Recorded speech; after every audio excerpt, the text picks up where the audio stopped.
24 hours. It's going to be a nutty 24 hours for me. Oh, it's gonna be a good time. But ladies and gentlemen, we're live. We're good to go. I mean, I do apologize for the delay. We had, I guess, Donnie wanted to sleep in. Now I'm just playing. His machine was running a little slow there, and we're trying to just get everything taken care of here pre-stream. But that's all good. It's all done. We're here. We're live, and the doggies are whooping the ass. Poor Adelaide. So this is an interesting one, and we're not even 5 minutes into it. Donnie, how are we feeling so far?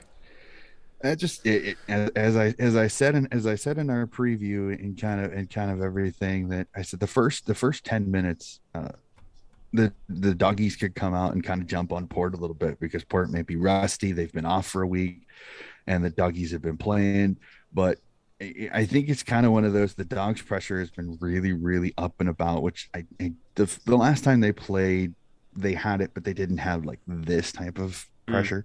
hmm So it is a little bit different. But again, it's a long game. It's only 3 goals, so it's not like it's 10 or 12 like it got to be last night between the D's and the Cats. Yep. So if I'm a Port fan, I'm not sitting here going, "Oh gosh, this game is over." I'm not doing that, but I'm definitely a little concerned. I think that one of the next goals has got to Port's got to get one of the next hmm goals just to kind of I think settle everybody down, get the Looks like they're fans moving back down the into the field game. well right now. Ooh, let's see. Ah, good spoil. Okay. Yeah, see, poor LA, I mean, obviously they still have plenty of damn talent to kind of get this game back on track. But we'll see. One of our tips for Melbourne came very correct at least. Um, but at the same time, my What a prediction, ball. kind of, if you remember, I put a video over up on Twitter and Instagram where essentially I said that the Cats had the most potential of any of the last four to lay a stinker of a game. They kind of laid a stinker of a game last night, and then I said that the Western Bulldogs are the scariest team left in the comp. So we'll couple things see. We'll see how smart I could sound, Donnie. Is essentially. We'll have to see. It's not starting off real good for Port, I'll tell you that. Axel, thanks for being here. He says big ass for the dogs. History is against him, but is that way too when they won 2016? It That's for sure. was And that's another. good start. Wow. Donnie, I can't say Yes, that I Mr. was Doggies fan, expecting that is this. the fourth goal in a row. Mm-hmm. Mm-hmm. They've only kicked 25 unanswered points against a really solid defense. Mm-hmm. Wow. Are we actually going to get a blowout? It'd be interesting because it would throw off a lot because I heard a statistic by Joey Montana, one of the callers for Triple M and for Fox Footy. Is he said over the last he said at least one of the two preliminary finals over the last 5 or 6 years have always had a close game, like inside 10 points. Mm-hmm. So if this also becomes a blowout, it kind of throws everything off because normally we get one blowout and we get one good game.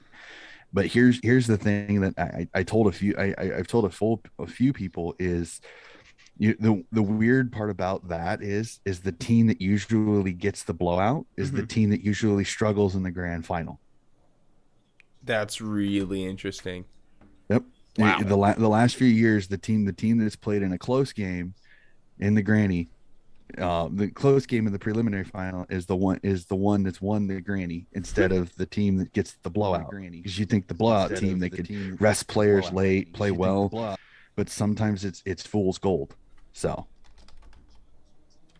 Wow. That's yeah. No, I mean that kind of makes sense to me. At the same time, it's mm-hmm. kind of a weird stat. I love stats like that. Oh boy. Well, even connecting to the dog 2016, the doggies played within like 12 points Mm-hmm. in their semifinal against GWS, and the Swans played Geelong and kicked the living snot out of them, and the doggies win the grand final, and the doggies won the grand final. So, so let's just that's that's a very interesting day for me because like I was one of those I love underdog stories. I think a lot of people in sports sometime throw. Um, but I went into that. I mean, Sydney was one of the best teams in the entire competition that entire year, and they did another holding the ball.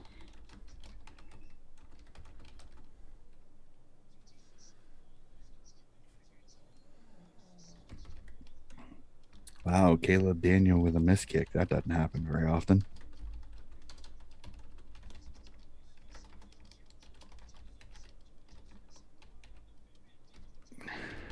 Oh, did they say he marked it? Wow. Okay. Okay. One of those referee makes the whoops overkick. The referee whistles too early on a mark and he drops it, so he has to give it to him or double whistle and say no, no, play on. Don't want to You can't. embarrass yourself and double whistle. It's an anticipatory whistle for the umpires, but you can't. Sometimes you can't do. That's a Like, lazy uh-oh, whistle. can't do it. Great smother.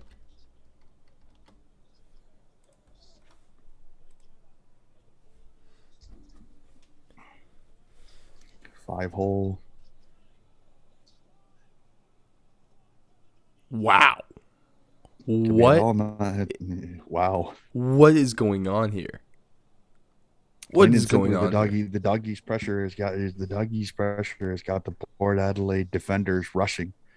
They're making mistakes they don't normally. Alir with that over kick on that one. This def I mean, I know it sounds like we're probably overreacting. Maybe actually, I don't know. But I mean, let's just take this with a pinch of salt. But from what we're seeing, this Port Adelaide defense looks like it's looks as bad as it's ever played this season. I don't think they're playing bad. I think the doggies are they're picking them apart. Really, The dogs are doing everything they need to. Naughton's flying at the footy.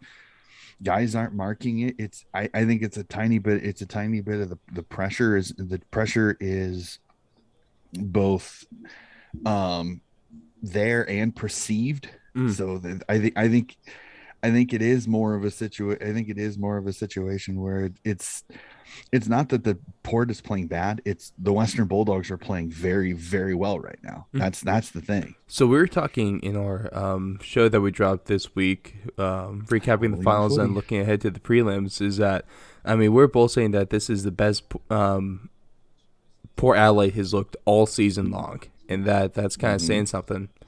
Um, is this the best footy that the Western Bulldogs have played all season in these first 10 minutes of the quarter? They definitely look like it right now. And it's bad news. Like if the Doggies can get hot, If the doggies stay like this the entire game, I don't know if the Port's defense is going to be able to hold out an avalanche. And we could, if it stays like this, we could see another repeat like last night. But we'll have to again. It's mm-hmm. there's a lot of footy. I mean, Oh yeah, we're I mean, only oh yeah, halfway we're through the we're first quarter. There is still a ton of time. of course. And, I But mean, we know how this game. Uh, we know how this game works. You can right score now, so quick. every time Port touches the ball, there's a Western Bulldog defender right on them. Every time the Western Bulldogs are getting it, they have space, they have time, and they're picking out targets. So right now, it's not looking good. Again, can the Western Bulldogs maintain this? Because you got to remember they've went from Launceston to Brisbane to South Australia. So Mm. they've had themselves a travel. So it's right now they're up and about. In the next hour and a half, will this energy hold up? Because eventually jet lag is going to get to them. I mean, it's going to get to them. They can't. So you think it's a matter I of them playing I've all out at the beginning to try to get ahead of that fatigue? it, this could be a team that tries to get a huge lead and then try to hold on because if they run out of steam, they need to be able to have that buffer. Is the potential? I'm not saying it will happen. I mean, you never know, but it's one of those I've seen this before, and that's why I said it in our preview show. I said the first 10-15 minutes, I said the doggies may be up in Port Adelaide's grill because they've got the energy, they've been playing, they've gone continuity. Port's rested. So sometimes you can not only get rest, but you can get rust. Mm. So it's how does Port respond here? Yes, you've given up 5 goals, but you do have time. I mean, you get the next couple of goals before the half, you put it down to a 3-score game going into the second quarter, everything's fine. There's Mm-hmm. literally nothing to worry about. But it's if the doggies get the next two and it becomes a 50 point margin, then you're a little concerned because yes, there's a lot of time, but that takes time to be able to make up that amount of point Mm-hmm. spread. Mm-hmm. Yeah, And Axel, just I based on love what it. You doggies putting the Port Adelaide crowd, kind of silencing them early on. It's not a bad thing to do. I mean, exactly. the oval's a hard place to play, and when that Port crowd gets going, you could kind of feel a little bit of pressure building. But if you're able to shut them up early and maybe just build the focus on your own footy, that's going to be huge for them. Yeah, but Doggies obviously, can't long way do to that. go. But The doggies cannot do that. And then Port redoes it back. The doggies cannot bomb it in towards where Lear is. If they do that, it's Port's gonna get energy and they're gonna get run off. They're gonna get yeah, run off the rebound. I So there's a the way better doggies cannot chance make that mistake. of the foot of that Sharon getting intercepted by a Lear than there ever is of you actually getting the ball. That's a damn fact. He's so good at reading the footy right now. You can't bomb it into him. You got to put it into space to He, leaders. If you don't have it, don't bomb it towards where he's at. Bomb it away from him and force him to have to make an adjustment. mm-hmm, He's better in being a little bit more stationary than he is coming from the side or things like that. So mm-hmm. Yeah, he's easily one of the that best players in actually the comp right wasn't a now. bad idea by Ladham's there. They're going. Is that intentional? No, it Oh, won't be because okay. it's inside the 50. They Mm. only tend to Oh, they it's in. only tend to call it. Well, here's the thing. Here's the thing. I don't mind the rule, the insufficient attempt. I Mm-hmm. don't mind that rule. The only thing I don't like about it is that really there you There we go. go. Poor Adelaide's here. All right. Now the Port Adelaide fans might get into it. Now the next 5 minutes here will be huge. I mean, the next 8 minutes Mm-hmm. on this just by the scoreboard, Mm-hmm. the next 8 minutes are huge. Hey, leave it If to Port can get if Port can get this to 3 goals or less in that time mm-hmm. in that time period, which is only 2 goals at this present point, they're in this game. It's not like do or die type of situation. So, Mm-hmm. I agree. but the Leave it fans are to in it. the Brownlow Medal Ooh, that's not finalist. good. I don't like his facial expression.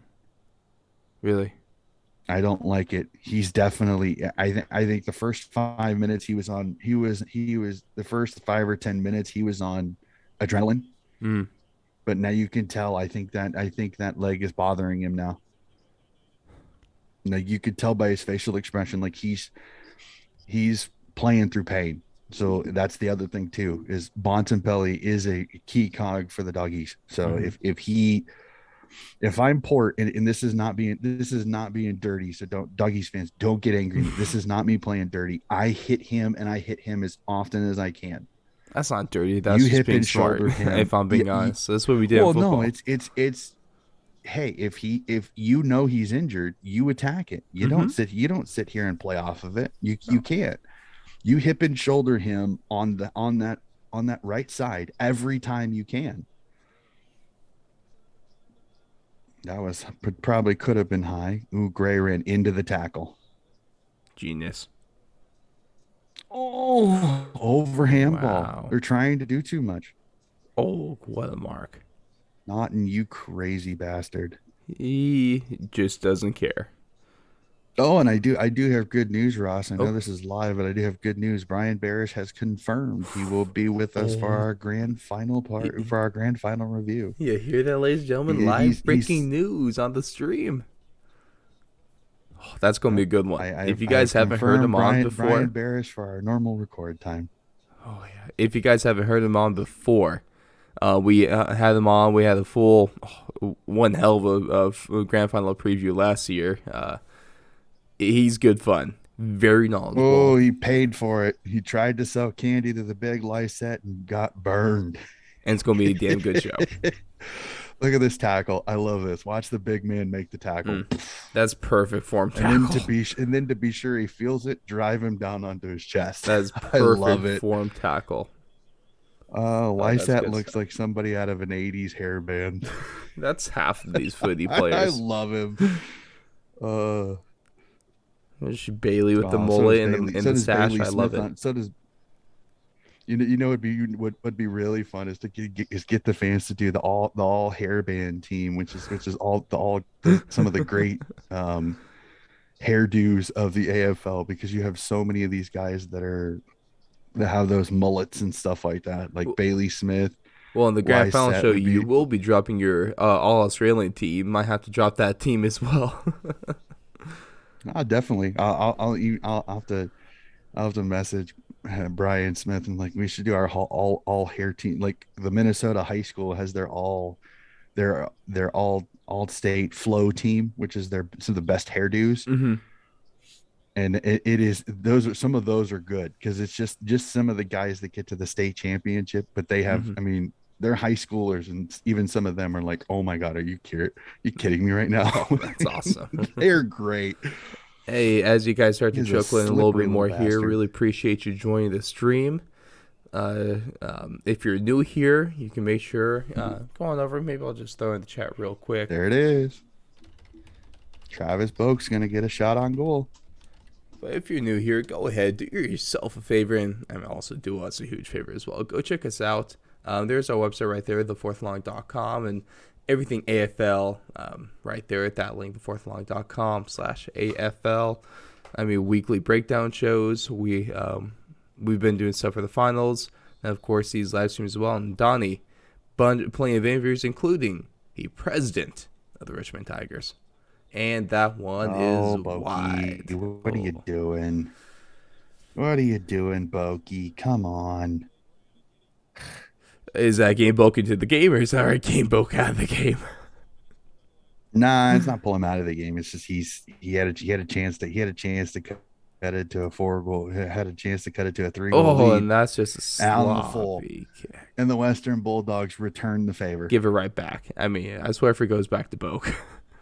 Nope. And Dixon, Oh, what that did even I better guy to say? get it to. Eh, this is the tough. This is isn't an easy shot. No, it's I not. mean, him 30 out and in You is think he almost pushes automatic. it But once you to the start, square, or do you think he goes for the goal? he's going for the left-footed snap, Oh, and he missed it. Hit it in and the wrong part of the ball. And I then to guess it went to the goal add to the square. problem is it didn't even go in. Oh boy. Daniels with an absolutely pinpoint kick.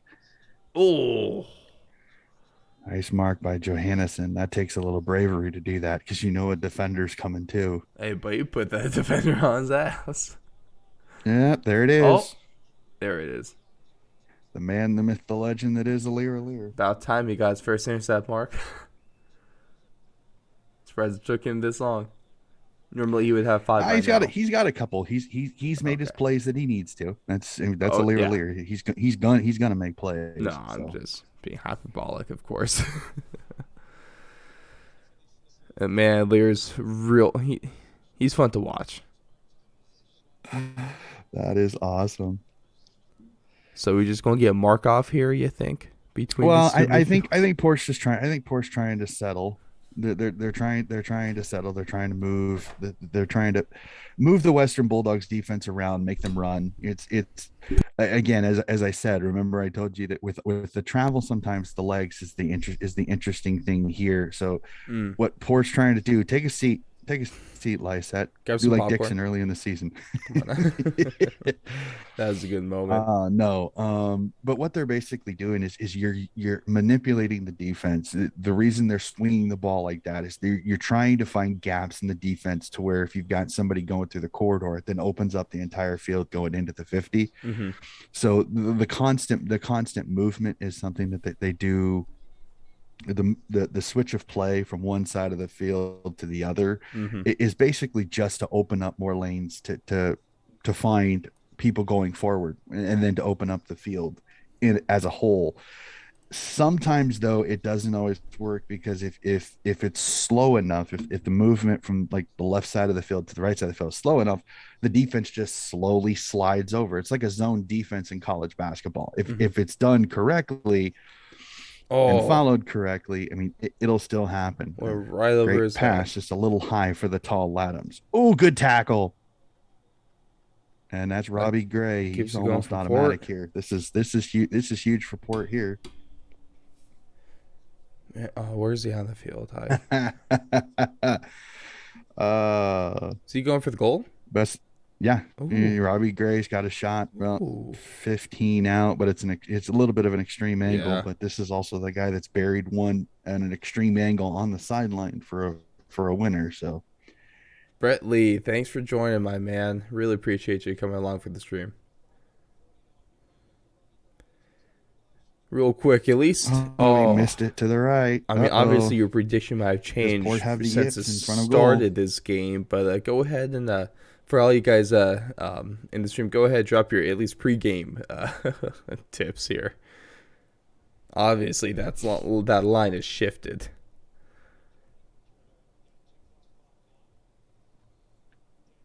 Oh, he had a chance to Oh, absolutely plaster. He had a chance to absolutely they gonna plaster pay him that and mark? didn't.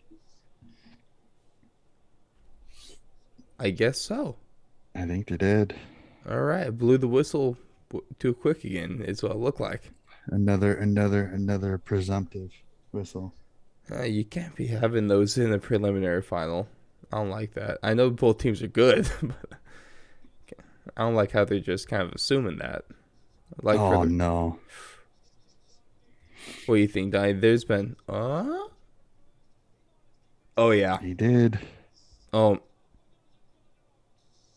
damn, he's good. He is. Donnie, I don't know if you knew, but that he's really good at footy. He just makes the doggies that much more dangerous. Oh my gosh. Because I think everybody talks about Bontempelli and Trelaw and Caleb Daniels, Naughton, Bruce when he hasn't torn his ACL, but Bailey Smith, man, that kid can play. You gotta be able to play if you got that hair. So so Right. I feel bad for Butters here because Butters So, is just trying to keep mhm, play and he loses his feet at just the wrong time. right. Sorry, And Bradley. I then a think handball slips by a Port defender and Yeah, sorry, Bradley. I think my window, the way I got this set up was a little bit behind. There we go. Refresh. I think we're good to go now. Um, sorry about that, but yeah, yeah, got a good tip from a fan over on Twitter to do that. So I'm glad that all I want to do is make this easier for you guys to watch along with. So yeah, glad I was able to get my dumb brain and figure that stuff out. You think I'd be better at tech by now with how much I use it? Still it again, still happens. new to the streaming game. Oh yeah, it was you. I thank you, thank you. I am a little slow this morning. It's about let's see what time. I woke up at 3:30 this morning. It's about 4:12 local time. Um, I would like an excuse. It'll work. Right now, Naughton right now is becoming a pain in the Port Adelaide because they were able to shut him down the first couple of times, and he's just running riot right now. It's not good when Naughton gets going. Port I mean, needs the break. Port needs the break to come more than oh, anything because my gosh, another this is one. getting painful now. Mm, mm, mm, mm. Port needs the break to come soon because they need to make adjustments because right now they're getting obliterated right now. So Port these needs 6 this seconds break can't more go than by quick anything. enough. Well, the Wow. good thing is that you wouldn't think that the doggies would be able to put another goal on in this last time period left, but I don't know. I kind of do with how this the game's way the six in going. the way the six in each section rule is, it's possible. Mm-hmm. Get it, Get a good balance and win a just boom clearance, down the bomb it field. in, get a mark. Say that again. I'm sorry. Yeah, I mean, get a good balance and boom down the field. Let's see. Real quick, clear the rule with me. if the ball is in the air when the siren sounds and then the other team marks it, is it quarter over or do they play them the free kick? If they mark it before if the mark occurs before the siren, they still get the kick, and Okay, that's why but you have after the siren yeah, shouts. but the mark happens after the siren, then no, it's just over. Then it doesn't count. Yep. Okay, If the ball is still in the air and it hasn't been marked, it doesn't count because gotcha. it has to happen during play, Okay, and the siren ends all play. So so when a kick like that, if you, I mean, hypothetically, if well, you're it's trying to like do that, you try to hit a line drive, is get the ball there as fast as you can. basically. But the other thing you got to look at too, though, is that the clock would start as soon as the ball is bounced, which that means 3 or 4 seconds could be gone just in By waiting for the the ball to come bounce. down. That's why that 6 seconds is that 6 seconds is probably we're pretty sure the doggies weren't going to score because it's going to take at least 2 or 3 seconds for the ball to descend Yeah, in the bounce. So depends on how half good of a bounce that half that the umpire gets to. yeah. Oh man, So but it's no, 44-7. what I thought was really interesting. Mm, mm. It's again, it's this is what the doggies needed. The doggies needed that to go into the half with the lead, into the quarter break with the lead, because you never know how this second, third, and fourth quarters. I mean, you make one change, Port scores the next 2 or 3 and goes in the halftime, only a couple goals down. It's a completely different game. So Mm-hmm. no, I want to hear an interesting story. I don't know if I've said this on any of the things. I actually have a coaching mentor now out in Australia. Yes, you do. Yes, you do. Yep. In fact, I actually was direct messaging. I guess he's staying in a hotel out in Perth, and I think he says, "I love your dedication. You're up watching not your team in the preliminary final." And I go, "Oh, we're streaming it." So Well, it's it's also like the preliminary nice. final. You think we're gonna miss this? Well, I mean, the one thing about the Watch AFL app is I don't have to, but there is one thing that I saw somebody posted on, I can't remember if it's Facebook or Twitter, that is kind of a pain about the Watch AFL app, Mm-hmm. is that it has a section that says matches upcoming. And if you didn't watch the Geelong versus Melbourne game, you didn't have to watch it to know who won, because it has the grand final game set up, and it has Melbourne versus opponent to be determined. So if you go on the Watch AFL app and try to and want to see the game without spoilers, Mm-hmm. you can't, That's because real the funny that they demons did are that. already moved over. So you already know who's Mm-hmm. won the game. That's real funny because normally So I love how good the Watch AFL app is for stopping spoilers because you have to turn the score on to be able to see it, which is, I think it's a real handy piece of kind of like little tech there. But that's really funny. I didn't even notice that yeah, when I came on to watch the game. yeah. During the home and away season, it's great because you've got so many games you don't get any. But once you get into the finals, it is kind of a pain because you are going to get a spoiler just by going to the main screen, Mm-hmm. unless you like want to cover half the screen with your hands or a piece of paper so you don't see it, because it's going to give it away. It just is. But the one thing and I've been told by several Australians is that the Watch AFL app, many of them wish they could get it, because we get all the games live or on demand. We can replay them anytime we want. They don't have something like that. They have KO, which, I mean, you can watch some of the games, but I don't think you get unlimited like replays. You don't Mm-hmm. get it like the entire time. So it is kind of the one nice thing about being an international fan sometimes, is that we do have that I advantage that think it's the only I can nice live. thing about being an international fan. Well, if you want to watch if you want to watch all the games, or if you want to watch it on tape delay, it's really nice because it is Mm-hmm. something that you get that is not very unique. That is very unique is the fact that I could, if I wanted to, I could sit down for an entire weekend and watch every Oh, single game of the home and away maybe in not, its Donnie. entirety without a Bradley problem. says that KO gives you unlimited replays.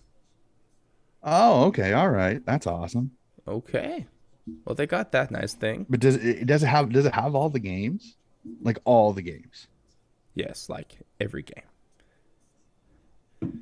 I'll Wait, look at these bears.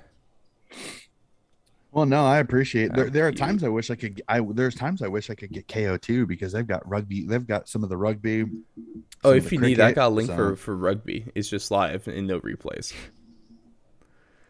All oh the and yes. the Fox Footy shows. Okay, Well, so I think NRL technically has an NRL live, a lot like AFL. mm, But the only thing that kind of stinks about it is I was looking into it is that unlike the AFL where you get to watch AFL app with an international membership through with most of the clubs, NRL doesn't do that.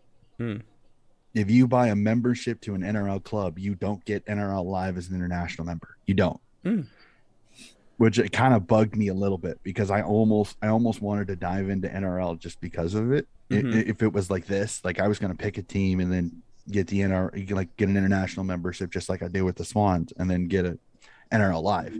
But when I reached out to a couple of NRL teams and both of them said, yeah, we don't have any connection to NRL live. Mm.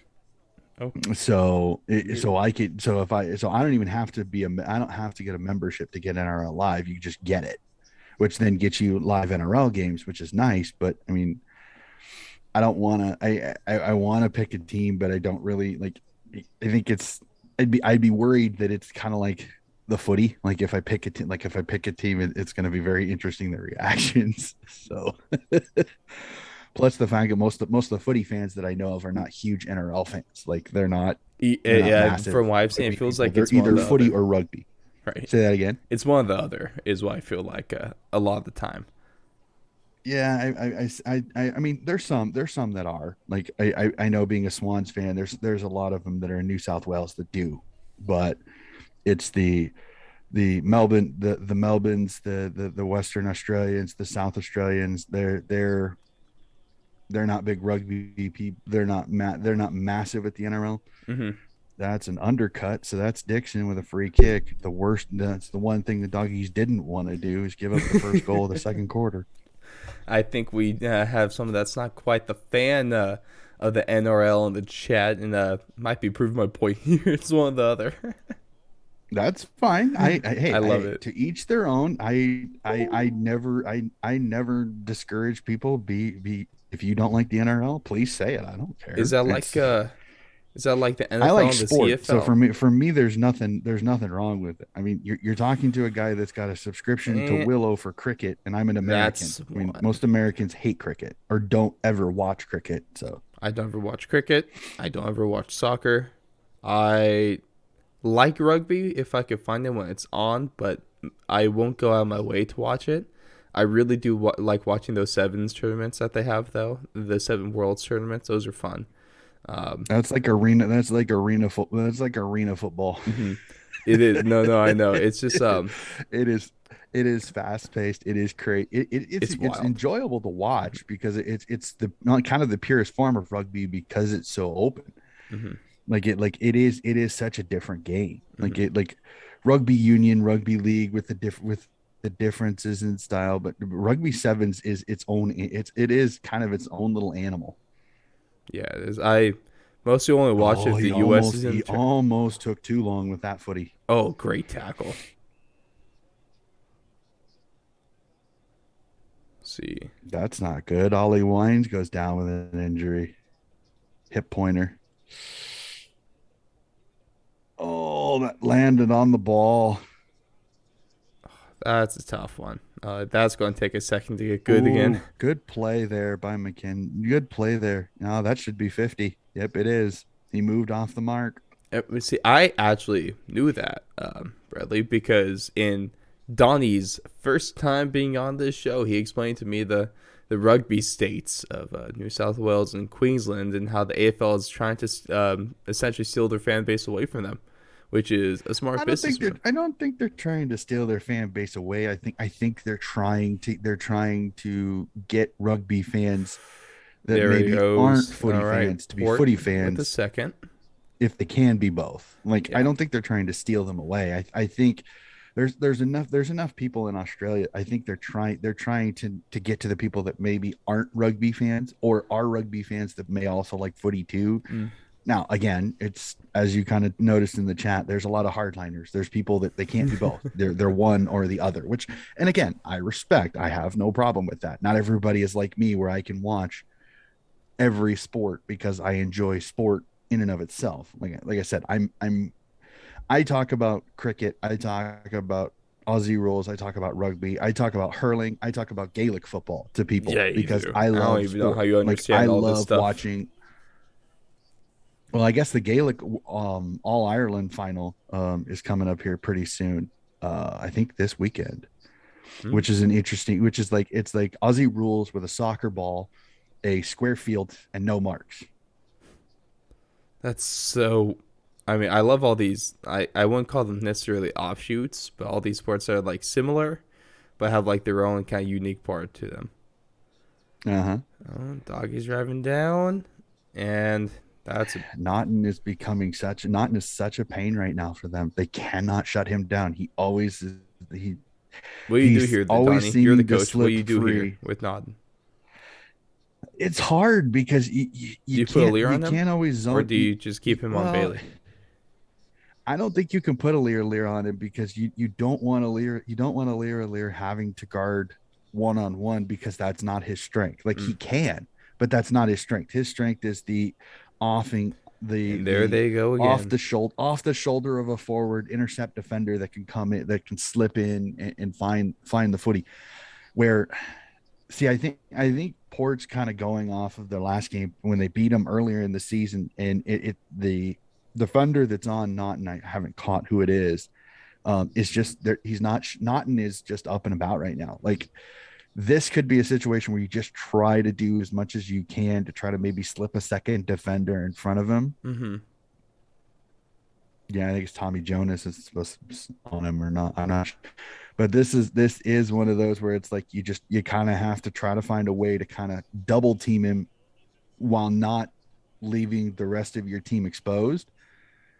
I mean, there's not much you can do on this one. This is one of those he beats his defender to where the ball is put in just the right play. He's got the advantage to mark the footy. That's really hard to stop because nobody's ever going to know where the footy's going to go until it goes there. Like that's how crazy the game can be sometimes.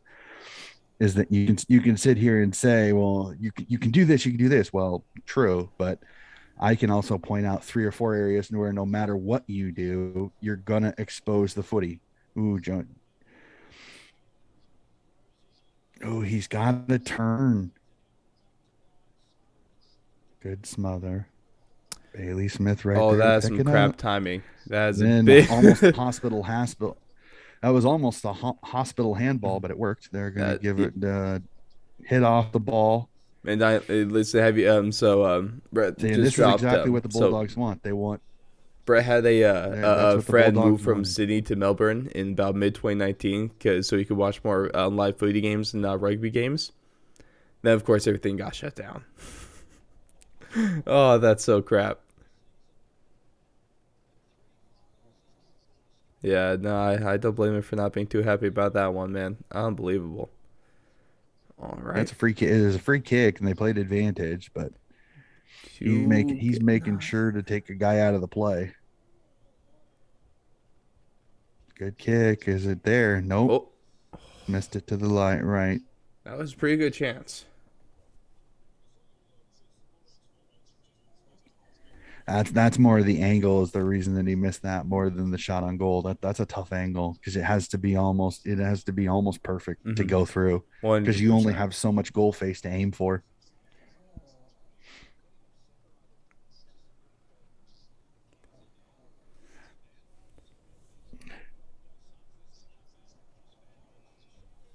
He gets another one. He missed the first one, and this one's a little Can't bit of a get this better one. angle. This one's a good 3 meter. This one's a good 2 meter, 4 or 5 meters inbound from where he was. Now you have much see. Now you see how much goal face he's got to aim for.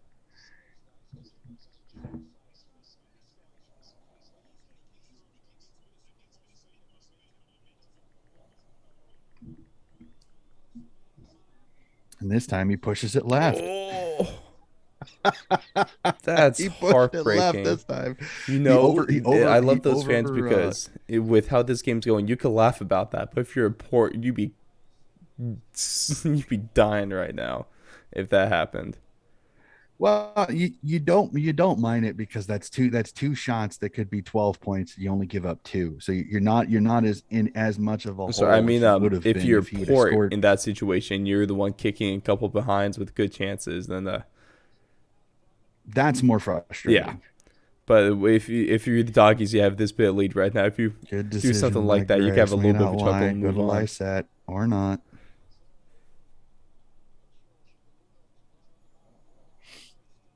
Right now, the Port's kicking is letting them down. They're missing target. They're missing targets. Bergman's there. I would have went to Lice. I'd have went to Lysette. That way, it would have given more time for your team to roll over. Mm. But the doggies kind of returned the favor by missing a target there. But Alir was in it. If that was on, target's probably getting spoiled. I love watching. I love looking at the faces of Just the these. faces, the facial expressions are priceless. It's so Like I'm good. not trying to make fun of them, but that is priceless. You can tell that like they're like You see crap. half of them called different, and some of them are angry, some of them are sad, some of them just aren't showing anything at the Some of moment. them are depressed. Like they look depressed. Like I don't think they were expecting this at all, which I don't think I think anybody anyone. was. Like you asked most media, this was the game that could get ugly because the doggies came in injured, a little bit of an injury cloud on Bontempelli. Mm-hmm.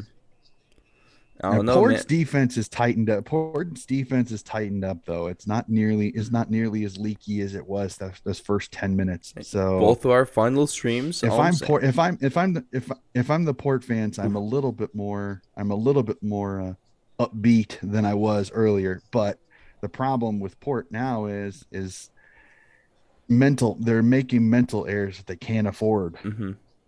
That got spoiled by Naughton on the mark because he went off the mark too quickly, and because Mm-hmm. he did, Naughton was able to run, so he's able to spoil it. So Hey, at least if you're a Port fan, you could take refuge in the thought that both of our final streams have been a 1 point game.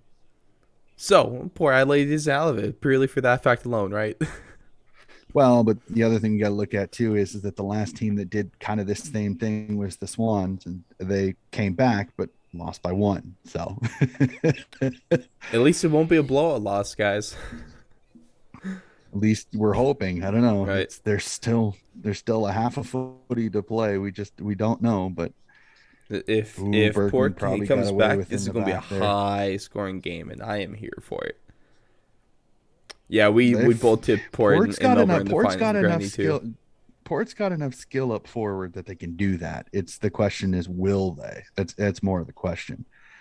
But when you've got guys like Ollie Wines and Boak, you've got a couple of experienced veterans. But this is what's killing Port is Sloppy is possession. errors. Well, it's errors. It's just it's mental errors that shouldn't happen. A handball to a guy that's wide open and he puts it 2 feet to his left. Yeah, not the best it looks, at least. I think that's safe to say. That's also happening too. Way too many times the doggies are winning. Oh, come on, let him play. Let show off the abs. Shirts on skins. Good old backyard footy in this one. At least the jumper isn't the jumper's a little loose compared to some it's like a sausage casing. Oh, some of those jumpers are so tight. They're like some damn Adidas jerseys. For those Well, that don't that's know. they kind of almost Oh, have to be. Again, another miss. This well, is let's see. For those that don't if you're know, the at port least if you're port you're kind of you're like, if you're port you're giving up points, mm-hmm. but you're giving up points. That's the other thing you got to look at too is you're not giving up goals. That's four consecutive behinds here. Yeah, The that's good only stuff. issue is port's not making them pay for missing. Mm-hmm. And yeah, but Port's in getting to America, so about like with port's the football uniforms, Adidas, man, I hate those. I hate those so much, especially since I was a fatty playing football. And look at them, all those behinds, and they still get another goal. Damn, yeah. it's Look at the faces on those Port That guy is fans. pumped. Oh man. Oh boy. It's not good. Yeah, but these uniforms are skin tight, and especially with those shoulder pads on, Oh, they that are poor Port fan. impossible to take off after the game, especially when the jersey's all sweaty. It feels so claustrophobic. I always like the Nike ones the best because they were tight, but they weren't really like too tight. You're still able to take them off. I can't stand Adidas. Wasn't a huge fan of Under Armour as well. I like my Reebok ones to be honest. Those are too old now. The Reebok's dated. You can't wear those. I don't even, is Reebok still even a company? Barely. Barely. I remember when Reebok was the thing. That was when they were still doing the NFL uniforms. I used to have Reebok cleats because they were only one wide enough to fit my fat foot, and then they're good for the lineman feet, man. I got them long and wide feet, so Reebok was nice. Nike, those suckers are thin, or I guess they're just normal. I always had Don. You don't know how much a pain in the ass it is trying to find size 16 cleats. I'll tell you that much. I can only imagine. The one thing my thing is that I'm in that I'm in that foot category with like a lot of guys. It's like that 12 to 13 range, which a lot of, Oh, I so we both have swear, issues whenever I finding go to shoe shoes. One stores, because that's when everybody has them. So they're so different. They're more difficult to find because people buy them more than not having the I think you size. gotta be So like was for in terms of convenience finding shoes and cleats. Size 14 might be the one of the best ones there. whoops. Oh yeah, I forgot. Yeah, Thor's a cool. Thor over there is Doggy's fan, but of course, in his Instagram post last week, he had to take off his shirt to show how ripped he was. Can't just watch a final. Dude, like honestly, that post kind of confused me because yeah, Chris Hemsworth shirtless in the dark, right in front of the TV. Because I mean, obviously that's staged, and that's another goal. But if it wasn't staged, who watches? Well, I mean, shit, I probably shouldn't be talking. I'm watching foot in the dark right now, but I have a good Well, if excuse he's in the state, if because I'm he's in in the my states, that would bedroom. make sense. Oh yeah, he might be in the States right now. Oh yeah, well with the movie, yeah. You think honestly, if I'm in my room, I would have my light on right now, but I don't because I'm in my office in my bedroom, and someone's sleeping over there. So I'm not going to mess with my girlfriend. Turn the light off for 3 in the morning. She's already thinking you're nuts getting up to do it at 3:30 in the morning. Let's not add to it by turning the light on and keeping her awake too. Yes, she does, and yes, I will try my best not to piss her off even more.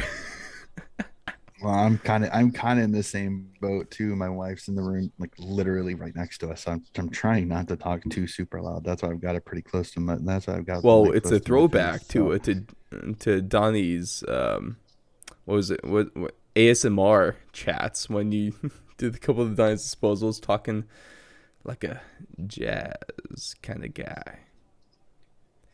like the old school radio announcer. Yes, Like exactly. don't talk more than above a whisper. Hmm. Butters makes just to try enough to be able to keep it from being a mark. Hope he didn't hurt himself.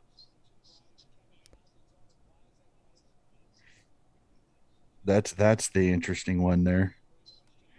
That's what they call the tall and short of it. Lysette trying to chase after Caleb Daniels.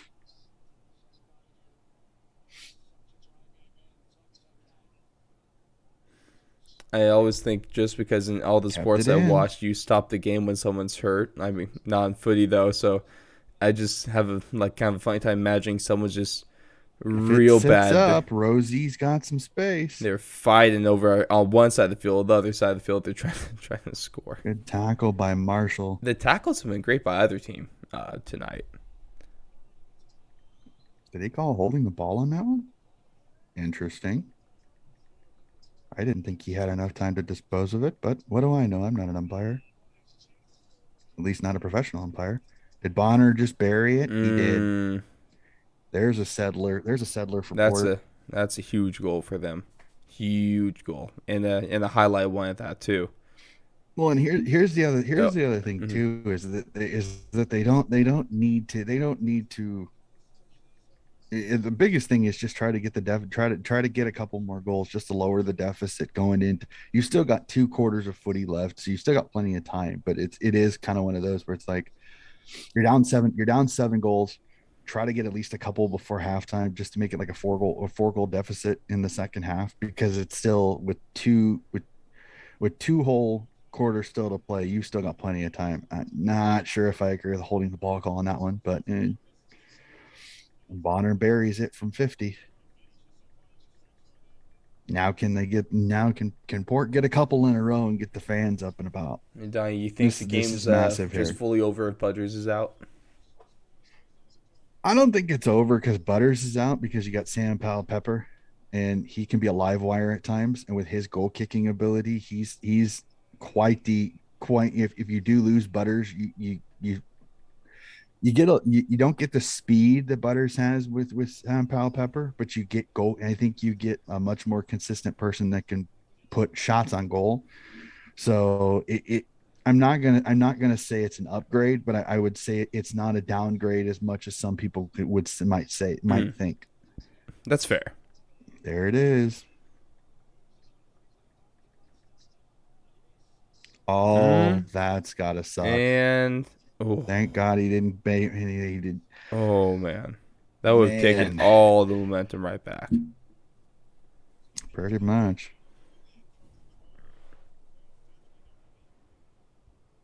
Yeah, you could argue that was a mark that just wasn't called, but it's a bang play there. Trip, give it to him, or not. Good Okay, good find. mark there. Use the wide side. Use him or not. Go for it. And so it Went works in out. Oh, he between kept it Motlop in. and Ollie Wines, and he That would have says he been better kept if it he in. just let Probably it go better for out. Wines to take it out. Yeah, Right? Bergman with the spoil, but it probably would have been best. And that's one of those. As a defender, you try to keep. As a defender, you almost want it to go out. Offender, you want if offensive player, you want to keep it in. But that's one of those. Take it out because you're disadvantaged if you keep it in. So Mm-hmm. Mm. It's a tough one there. Okay, just hit that one out of there. Really playing the boundary right there. And there it put it out goes. on the full. Yep, that's not good. Martin's limping. Things couldn't And if get that pulls worse. English into the ruck, that leaves a Lear to free reign in the back. Hope Martin isn't hurt. Doggies don't want that one. Good ball.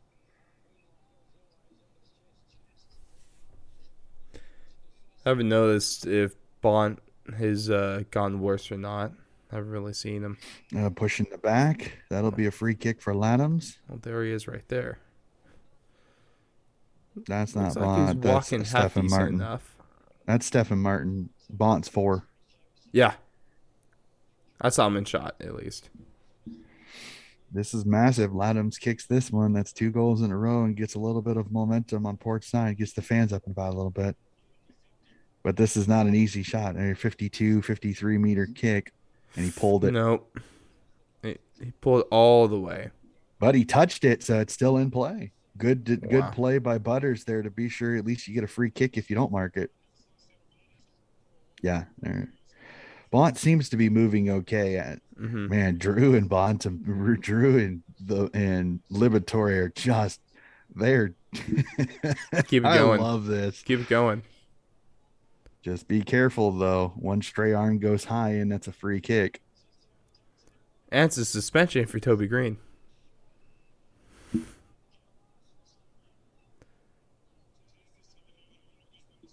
Mm. Thinks that Butters is your Dusty. Wines undercut it. What do you think about that comparison, Donnie? Say that again. Butters, Bradley Out said on the that full. Butters is their Dusty Martin. I'd actually more go Connor Rosie to be completely honest with you. I Mm, think I think Rosie's done a little bit more overall. Again, Butters has been hurt a lot this year. Butters is kind of like the Toby Green without the suspension issues. Like if I'm being completely honest with you, like Toby Green's one of those. If he's on, he's an impact player forward of the footy. Toby Green's not normally a guy that goes into the center. mm-hmm. Right now, Port is either sticking their tackles or missing their tackles. There's Gotcha. Right when you were saying that, he said that most people bang on about Rosie. He called it.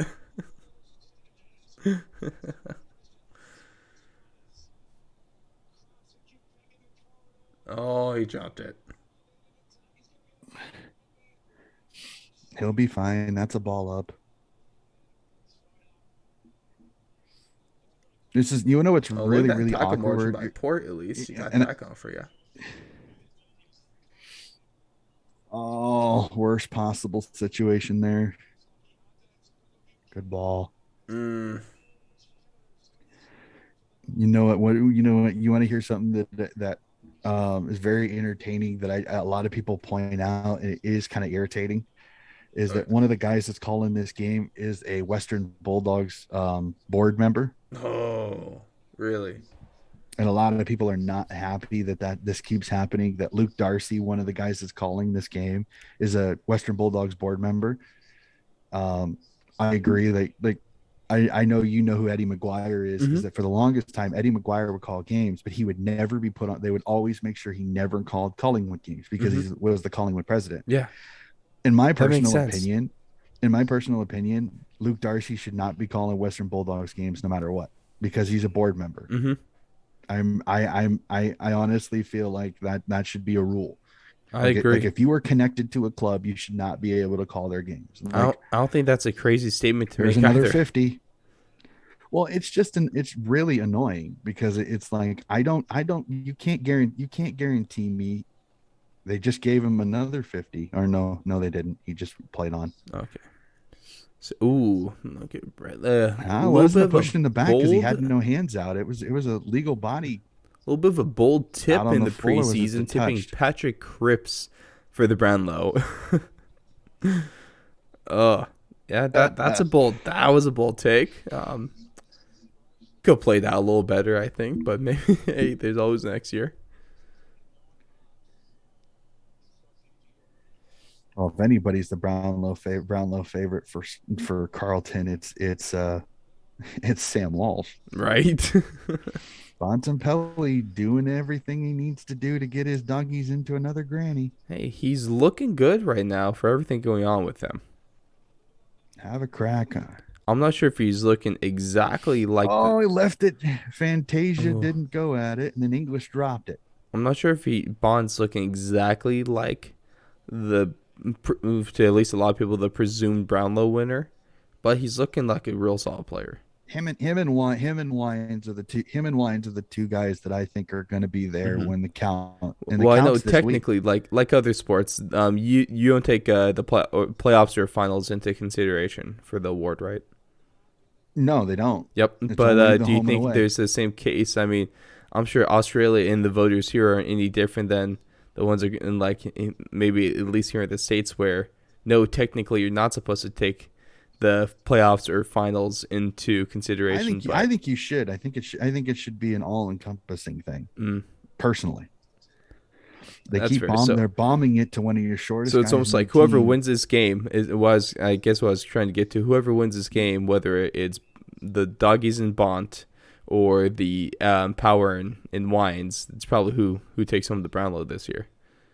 True, but the only thing though is if it's a home and away award, you can't count the finals No. because say a guy like Sam Walsh or Tuke Miller has a really good season but doesn't make the finals, Hmm. you're negating them because they're not playing in it. No, So no. it's like I Technically, under you're not supposed to, but I mean, there's a lot of people that subconsciously do that. I know Yeah. it's the same thing. It's the same thing with some of like the college awards, Hmm. like the Heisman Trophy is handed out before the national championship game, but there are times that the Heisman Trophy winner doesn't even play in that game. Yep. But sometimes it kind of skews um Oh. it skews people's thought processes. Oh. I think we're gonna have a doggies D's granny. And I am all here for that because one of the things that I really love and why I'm scared if I had ever had to play the Melbourne Demons is because the one thing that they really brought here is, I mean, all season they had the best defense in the league. And there's no disputing that claim. It Well, time. here's the thing. May could be out. Oh, He had that hammy thing in the game, so we'll have to see. ooh, Like the we will D's see. got But there, but did they lose May in the process, that would be tough. which will affect them against the. There's no disputing that claim. It Well, time. here's the thing. May could be out. Oh, He had that hammy thing in the game, so we'll have to see. ooh, Like the we will D's see. got But there, but did they lose May in the process, that would be tough. which will affect them against the doggies in the second time they play them. So Hands down. What I do like though, or as getting to at least with Melbourne, what I do like their defense, especially in their game against Geelong, their defense was tight as ever. But what we've seen the last couple rounds here in the finals is not what we saw late in the regular season. I mean, their offense was on a skid, ending the season and going to finals. But now they really picked things up. So if you're able to combine that high scoring of offense with that good of well, a not too many defense, times do you get 5 goals from your ruckman. right?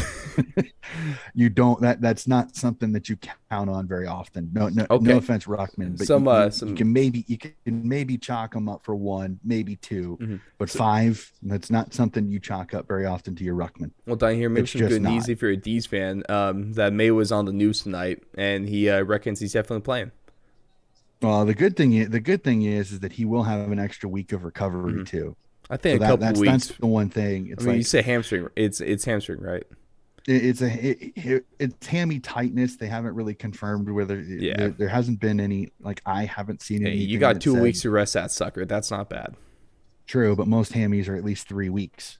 Eh. So Well, you don't have to get it 100%. You just got to get it playable for one last game of footy of the season. if you're playing these dogs, you may need it. Uh, the good point. I don't know. You get that thing you as don't good as want you can, and you try to go all out for, 4 turns of 20 minutes, and you see what can happen. I hate saying it, but I think the Port used their best game against Geelong to get here, and unfortunately now they're Another having their one. worst game.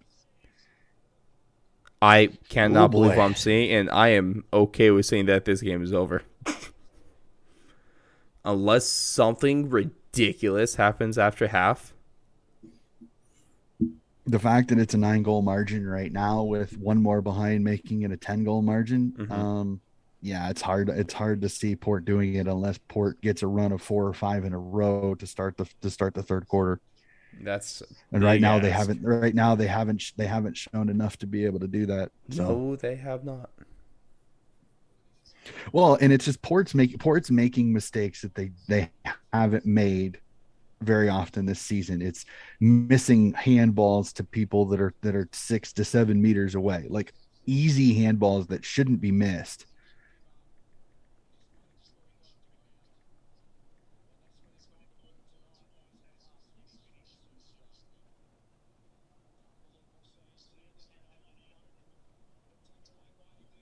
No, he didn't. He handballed it to him, Darcy. God damn it. Stop saying something that is. I hate when announcers make it like it's something when it's not. Watch the game, call the game the way it actually is, not the way you think it is, you idiot. Annoying. That is annoying as hell. He took it away. No, he didn't. Watch it. He handballed it to him, you dumb.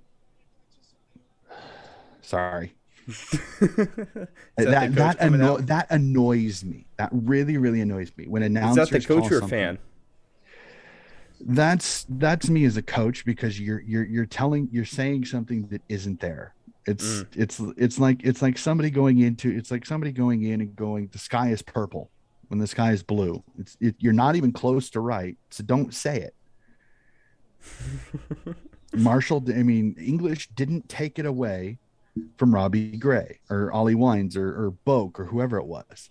He didn't. He literally got a gift. Boak handballed it randomly and it landed in his lap. That's not taking away. That's Mm, receiving. perfect, guys. You get 1 point heading into halftime. It's something, but that's they needed the goal there to set. They needed the goal there to settle it. Ooh, It yeah, would have made it an 8 goal yeah. game. But Bradley, I am a huge fan of JB. I think he's my favorite guy who commentating right now. What about you, Donnie? You got a favorite? who no who'd you say? James Brayshaw. I don't mind. He's of the Channel 7 announcers that keep calling the games. He's the one I can stand. He's the one I can stand the most. BT I can't stand because he gives me his opinion and I don't care. I don't want your opinion, Also, it's BT. a I want bad you to call the opinion. damn game and shut up. It's a bad opinion Well, that I don't care about. well, yeah. Usually he's wrong. Two thirds of the time. 2/3 of the time, BT gives me an opinion, and he's wrong in the first place, and B, nobody wants it. I don't want your opinion. You're the play-by-play caller. Call the game and shut up. If I want analysis, I want somebody who actually knows what they're talking about, not somebody that says something that thinks he's right that's completely wrong. I'm sorry.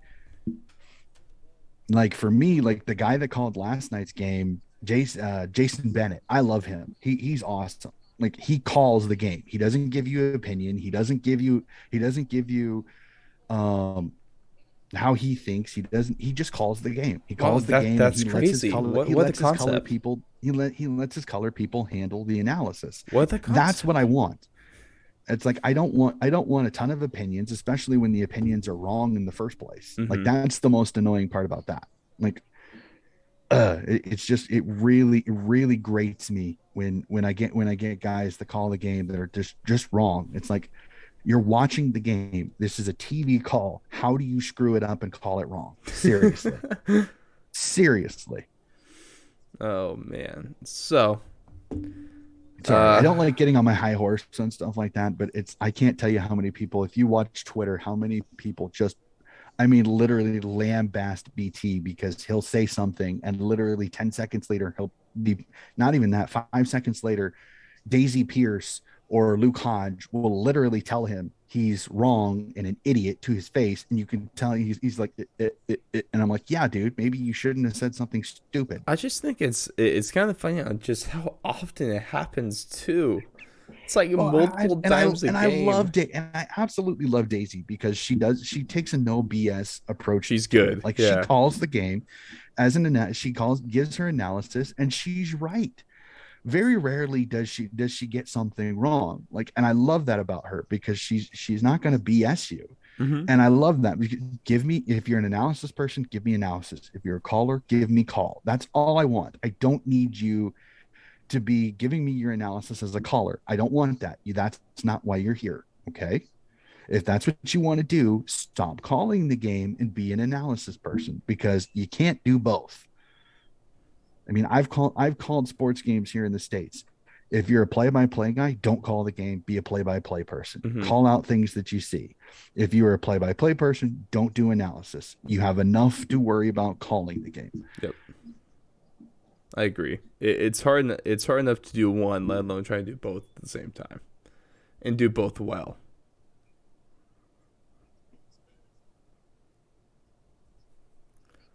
Well, I don't know. So we're Americans. They're Aussie rules fans. You guys in the chat, we got any Aussies that are gridiron fans? And we're excited for NFL, the first NFL Sunday of the season coming up. I am all here for it, and I can't Hey, wait. can we focus on Saturday, man? My state's going to be on national TV today. Who's Iowa playing? Iowa State Oh, is the game day game and the oh, 2:32 the 3:30 prime time the 3:30 ABC game. yeah. That's Iowa looked fantastic week one. I think Indiana. This is not me being a pessimistic Iowa fan. I think Indiana made Iowa look a lot better. Looked a lot better because Mm, Penix Jr. looked panicky. He looked uncomfortable. He didn't want to run. Like last year, he would at least run. I think Mm. his second ACL has made it deterred him from running. And one of the things that's burned Iowa's defense over the years because they play a base Tampa 2 defense. They always get burned with running quarterbacks because Mm-hmm. they cover zones really well. But if they cover the zone, sometimes they leave gaps if the defensive if the pocket collapses and the quarterback gets out. It's so much harder for them to tackle because if you got an athletic running quarterback, they always have trouble with it. Yeah. And facing Brock Purdy, who can run for Iowa State, Mm-hmm. it's always a little frightening. Mm. So Are you nervous about this one? this is nerve wracking because this is the best Iowa State team that, I mean, if you listen to Iowa State fans, this is the best Iowa State team that's ever been put together. This is the Iowa State team that Iowa State fans think can make the playoffs, the college football playoffs. They think they've got enough to beat Oklahoma, and the way Oklahoma played Tulane, I would not argue that this is a possibility. Mm. I this is always a tough game because Iowa State plays UNI, and it's like their bogey team Mm-hmm. because they always struggle against UNI, who's a division lower. But UNI is a tough team. Coach Farley always gets them up and about for that first game. It's always a tough game. It's always a game that is physical, it's low scoring, and that's exactly what happened. So a lot of Iowa fans, I think, when they saw UNI play within 3 points of Iowa State, who's number 8 in the country at the time, and Iowa beat the snot out of Indiana. But again, when you get 2 pick sixes in that game, that really did change that game a lot. Like it went from it I think it was a 2 score game more than a 4 score game, which was what the final score was. So we'll have to see. But Mm-hmm. I have this is my 24 hours. Okay. I'm up for this. Okay. I have uh, a scrimmage game for the Roosters Oh this boy. morning at 11:30, Of right course, after. for the So basically Brews, about four if you hours guys don't know, Donnie is a head coach in the U.S. AFL. for the Des Moines Roosters. So I've got another footy game right after this. Then the Iowa State game at 3:30. So it's gonna be it's a long morning from 4 until about 7 tonight. I've got something going on, so it's gotta Mm, it's it's it's it's a it's a it's a batshit crazy 24 hours for me just because of all of this. Like it's such is the life of people like us. It's great. Let's yeah. see, Axel. Yeah, no. Knowing bad commentary is international. It's universal. If it's Uh-huh. bad, you know it's bad. But Anthony Hudson's a good one. I do like him too. Hutto's Um, good. I love he Hutto. also shouts out Dennis Comedy. Let's see, he's doing Dennis MMM. Committee is Yeah. one of the best ever. I Are would we going to put the love radio audio on for the grand final with him I calling the would game? I would, especially triple M over in the West usually has Dennis Committee calling it. I would. Yeah, he'll be mute calling the the granny. television. I'd mute the television, turn triple M on, listen to Dennis Committee call it because it's going to be 10 times better. How do we get it? Can we get that here?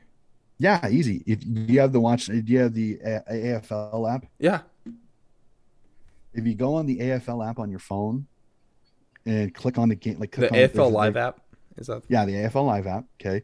If you go on that, there's a thing that says matches. Mm-hmm. Click on matches. Click on the game that you're wanting to watch. So when Oh, the is the granny, click on listen the live? granny, and Is then that there's the Emma? listen live button. Click on that. Mm-hmm. Triple M is one of the options usually. Click on that, and Yep. that'll have the triple M call, which will most likely be Dennis Committee of the Granny since it's out west. Might have to. No, according to Axel, the committee is going to be on there. So, ooh, that might be the move. Mm-hmm. I haven't really been able to listen to him like call a game. I've heard like his clips and videos and stuff like that. So I might. Centimeter perfect. That's one of his lines that he always used to say all the time is centimeter perfect. If you get a pass that's like, I mean, right on the chest, like an absolute perfect pinpoint pass. He would say it all the time. He goes centimeter perfect. I love it. Yeah, Dennis Committee is one of the best callers. Him and Bruce McAvaney. Like Hey. I have the 2012 grand final on my computer, and it has Mm-hmm. both those guys calling the game on the television broadcast, and it is absolutely awesome because it was Committee's last game for telly. Now he just calls Mm. radio only in the West, and Bruce McAvaney, who just retired from calling AFL, this year was on it too. And for most people, you ask most Australians, those are two of the best callers Mm. of the modern era. I could see why. Oh, I love those sports bet commercials. Yep. Bet with mates. Uh, they're everywhere too. They give you a point for having a crack. I love that. Yeah, the Just Aussie the way he says commercials, it is like every awesome. time, there's still so much better. But yeah, I guess so. So of course we'll be streaming the granny here. So might have to go ahead and all of us maybe we could go ahead and turn on MMM to listen to the game, especially if that might be Kamei's last grand final or game he calls as well. Because apparently he's retiring He soon. calls a lot of the ones over in the West, so we'll have to. I don't think he's going to retire anytime soon. But Oh, okay. the guy working that girl's drop. Dennis's son was a wrestler in the possibly WWE, and now he does special comments on the game that Dennis calls. Oh, I did not know Interesting. that. Nab mini Mark legends. Silva, or the Outback Silverback, is a professional wrestler once contracted with the Zach Tui. WWE in 2012. Huh. How many Brownlows does he have? Oh, this I game. love that commercial. I love that Nav commercial. It is That great. commercial is Zach fantastic. Tui, how many Brownlows does he have? I'll I say think now. I think now they're having fun with it now. has to Like be. they're having so much fun with it. I friggin' love it. Like Zach Tui. Oh, it's great. Those kids look great too with those fake tats and the stash. They've done they over the years they've done such a good job. And the one year they did Anthony McDonald, Tip, and Woody, and it was Ooh, absolutely fantastic. appreciate Like the it was follow. really. Is that right? I don't know. I'm probably not pronouncing that right. I already have a shit time doing that with some footy players. Remember my whole Viney incident? Oh, no, not a good look. But appreciate the follow. Thanks for joining us here today. Bulldogs lose. They could have used the Bont tonight. I don't think they really Yay. even need Bond tonight, if we're being honest with this one. Commercial might be a little off. If he wouldn't have played, this could have been a different game. Could have been a The different way the game, way and the it's game is still. shaped, the way the game is shaped now. Again, we got hindsight a little bit Oh too. But yeah. if you'd have told me Bont wasn't playing in this game, I'd be even more concerned. I would have been even more concerned for the bullies. So Okay, cool. I got and then I got the enunciation right. Perfect. There we go. That's a big win for me. mm-hmm.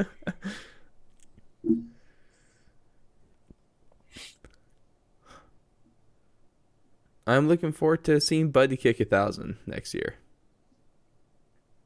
Well, it'll be really interesting. Did you see the Swan? Did you see some of the Swans news that have happened over the last couple of days? No, what happened?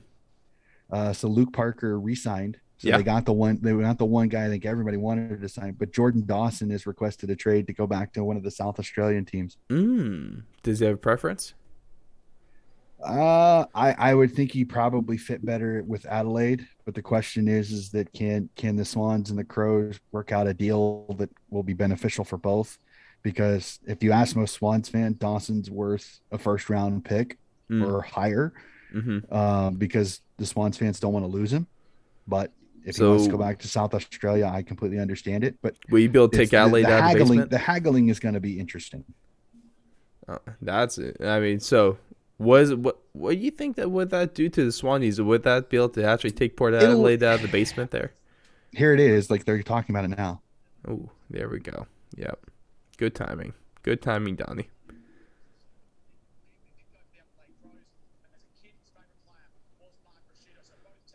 I mean, in footy, more than any other sport I've ever seen in the world, do you have guys asking for trades to just to go back home? Definitely don't see that in the NFL.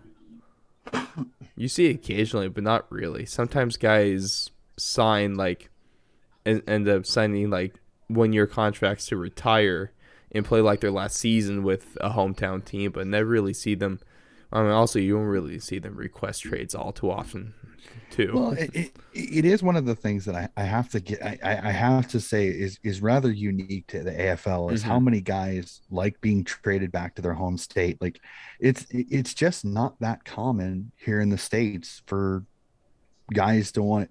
Now again, it's there's more states, there's less teams, so there's not like no offense, but a kid from like if a kid from Iowa goes and plays the NFL, well, they can't really be traded to a local home team Mm-hmm. because there's the closest team is Kansas City, then Mm-hmm. Minneapolis, then Green Bay, Chicago, I mean Denver Probably even a helps little bit. helping a So smaller country with Australia for this hometown stuff too. true, but you also got to look at it too. Is that for them the home state? There's usually only one or two teams there, so it's a little bit easy. Is a little bit easier for Mm. that to happen. But it is so unique because it doesn't happen very often. And it's like, I want to go home. I want to go home. It's like that doesn't happen as much over here in the states. So it is rather unique a little bit when you hear that discussion. It's like Chera wants to go back to Victoria to be closer to family. Dawson wants to go back to South Australia because he wants to be closer to family. That's it's not Neil, something you see possibly. very often here. So it does,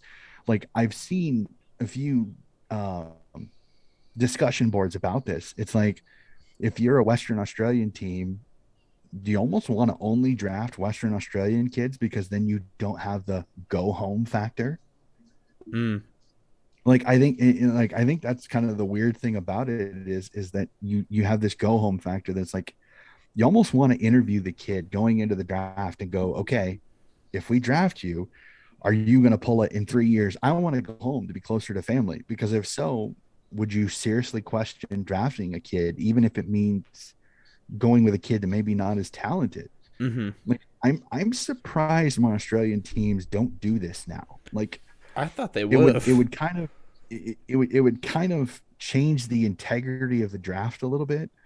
But I would if I'm a list manager, I would go to a South Australian kid if I'm any non South Australian team. I go, I'm going to be honest with you, kid. I'm not going to draft you if you're going to in 3 years tell me you want to go home. I'm not going to waste my draft pick on you. Like I'd be blunt with the kid. You know, if I'm going to draft you, you're going to be here for a while. So if you want to come, if you're gonna want to go home, I'm not going to draft you here. I'm going to draft a kid that's not going to do it. Like I'm surprised more list managers don't do it now. Like if I'm the Sydney Swans or the Brisbane Lions or the Gold Coast Suns, I'm not going to waste my time on a kid that in 3 years is going to want to go home. Why? Because I'm going to put time into you for you to leave me, and unless I get a draft pick that's pretty similar to what I got for you, it's not going to be. I'm wasting my draft capital on you. Mm-hmm. And I know it's really weird, but I think more list managers have to do that. Grill these kids like Archie Perkins this last draft. He basically said, I don't want to go to a non-Victorian team. Well, my personal opinion, if I'm a non-Victorian team, I'm not going to waste my time even looking at the kid. There's no point. I'm not even going to waste my time. Mm-hmm. He may get drafted later because of it, because he said that. I mean, he got his wish, but he may have cost himself a couple of draft pick spots because of that. And like in the NFL, that's why those kids don't say it, because they want to get drafted as high as possible. It doesn't matter where they have to go. Mm-hmm. I mean, you could get a kid that's from Connecticut that gets drafted by the San Francisco 49ers. So Right. it's just a very interesting thing. Like I don't begrudge the kids for wanting to go home, Mm-hmm. but I think honestly,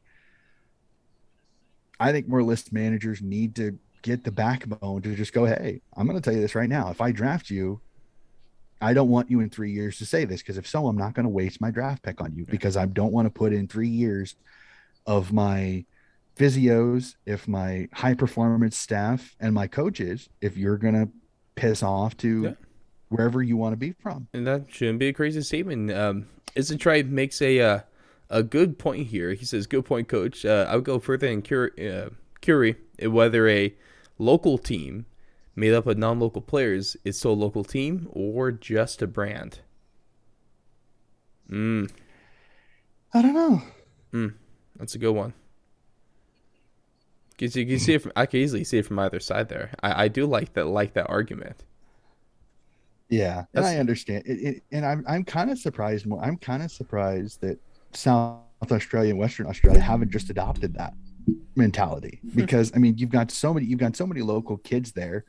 They've got family, they've got ties, they've got all of that. Why not? Like I really am surprised that hasn't happened.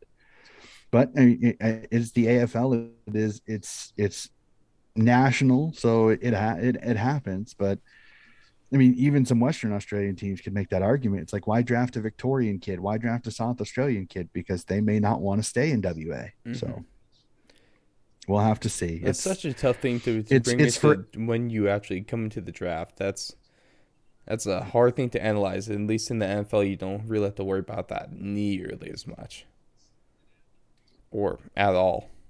well, and I think it's a little bit of it's the regional kind of part of Australia when it comes to it. It Mm. is sometimes a very regional game.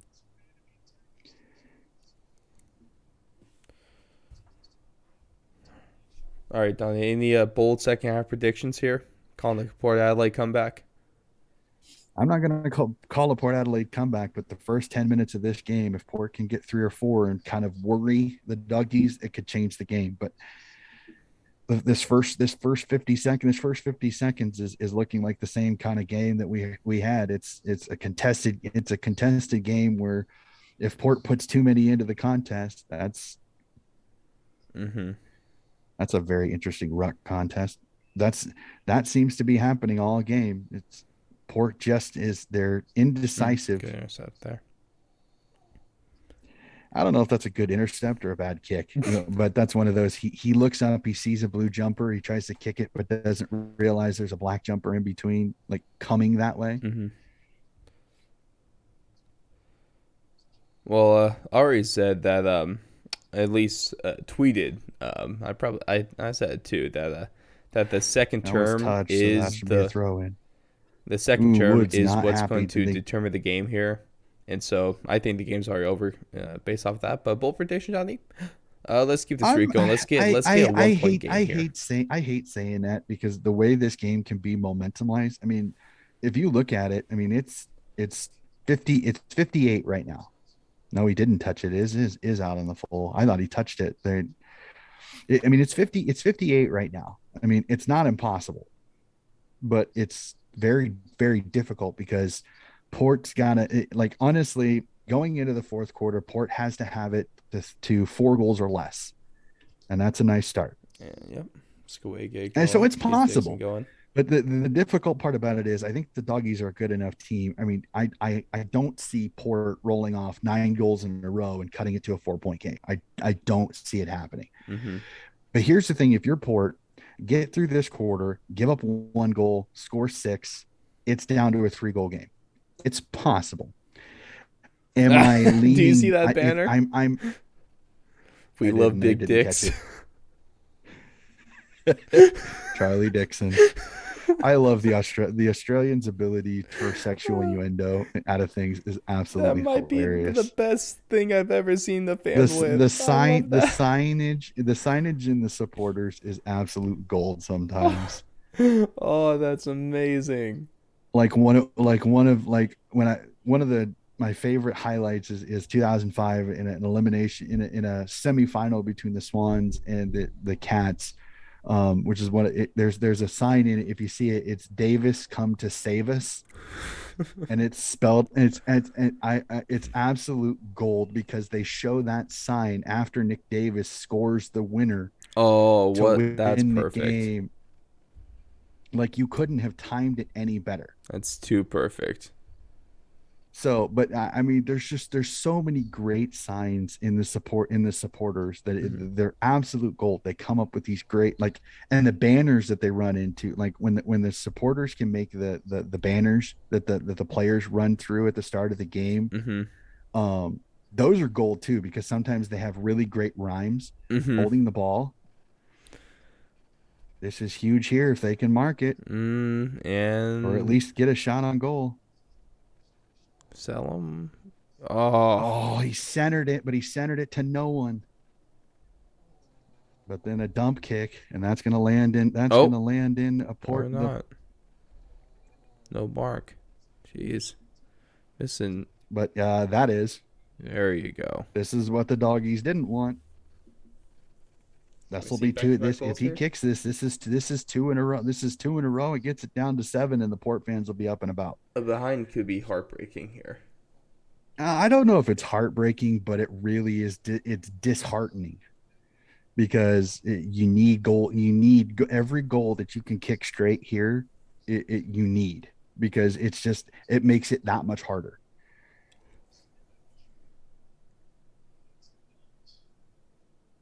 Well, he just did there, Luke Darcy. That one's true. There it is. Okay.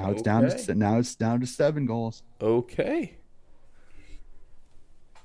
Do we have a game? The next 5 minutes will be a huge indicator here. Port needs at least two. Port needs at least two more goals before the end of the quarter, and they've got 16 minutes with no goals given up. Mm-hmm. It has to be 4 goals or less going into the fourth quarter. Think so? Now Port can do it. Port can. Port's that good. They can do that. It's do the doggies tighten up because the doggies have not started this quarter off really well. Port started off up and about, and this is exactly what the Port fans need. Another goal, get them up and about. See a little bit of a muted celebration there because it's such a big deficit. But you get the Port gets the next couple of goals and gets it to a 4 goal game. These fans are gonna go absolutely nuts. Yeah. Right. So this is huge here. There's another win. Bad handball, but Wines made it look better than it was. Amon's ability to run really helped him there. Slip. Uh-oh. Oh, big dicks. I could say that right. Put it Can I say that on towards Twitch without Put it getting banned? towards Latham's and Oh, just couldn't stick it. But here's the best part here. You got Wines and Bonner 2-on-1, and Bonner's a pretty darn good left boot. Can Marshall mark this? mm, What did I say? oh man. Bontempelli somehow got outmarked by Marshall here. That's not something you'd see very often. Stripping from the Brownlow. Don't want to see that anymore. A little bit of a push there, but that's No, all it's fair not. It's in the side contest. though. It's That's all, yeah. perfect. It's in the side. It's not in the Well, it's back. And not a as long back as push. his Just eyes are on the footy, and he didn't full on push. mm-hmm. He braced himself to give him space. That's all clean there. And Oh, don't oh, tell! He oh, just slipped it man. through. Oh, that Six was goal game now. It's down to 40. And look at this. Now the Port fans are getting up a little bit. It's muted. It's a little muted. It's not full on, but the doggy fear the beard. I love the sides. Oh, I absolutely love them. Those are great. I want that hat of that guy in the front row that looks has that reggae right there. No, mm-hmm. oh darn camera angle. You're supposed to go over to show,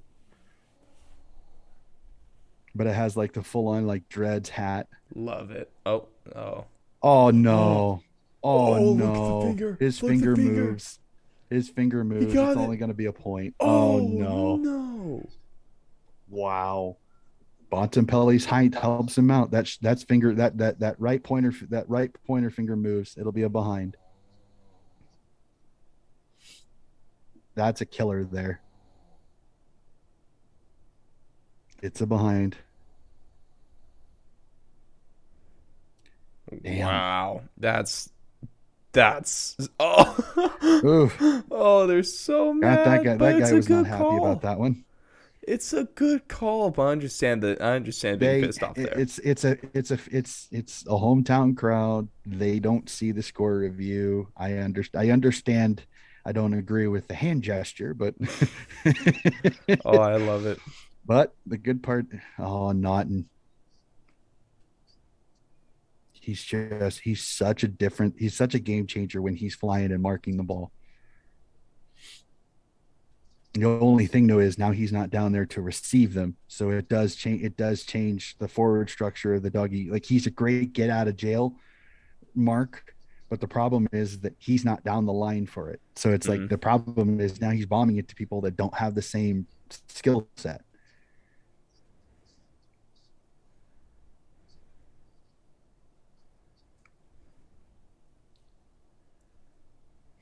That'll be a ball up. He never had a chance to get rid of it. I hate when fans scream for ball there. It's like, when did he have a chance to, when did he ever have a chance to get it? He catches it, he gets tackled. Mm-hmm. It's like, I hate when when fans do that. Like, Just it's just that annoying. was probably a throw. Lions probably got away with a throw there. That clean bowls everybody.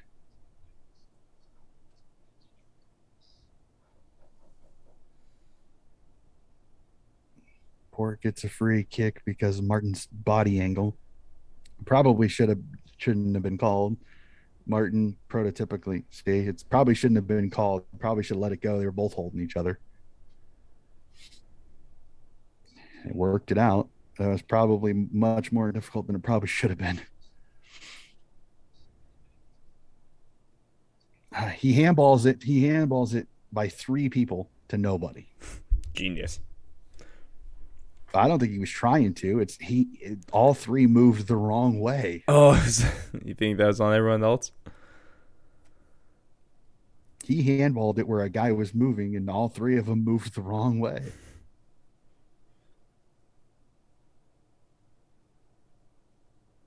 Oh, Oh, Houston got out of it.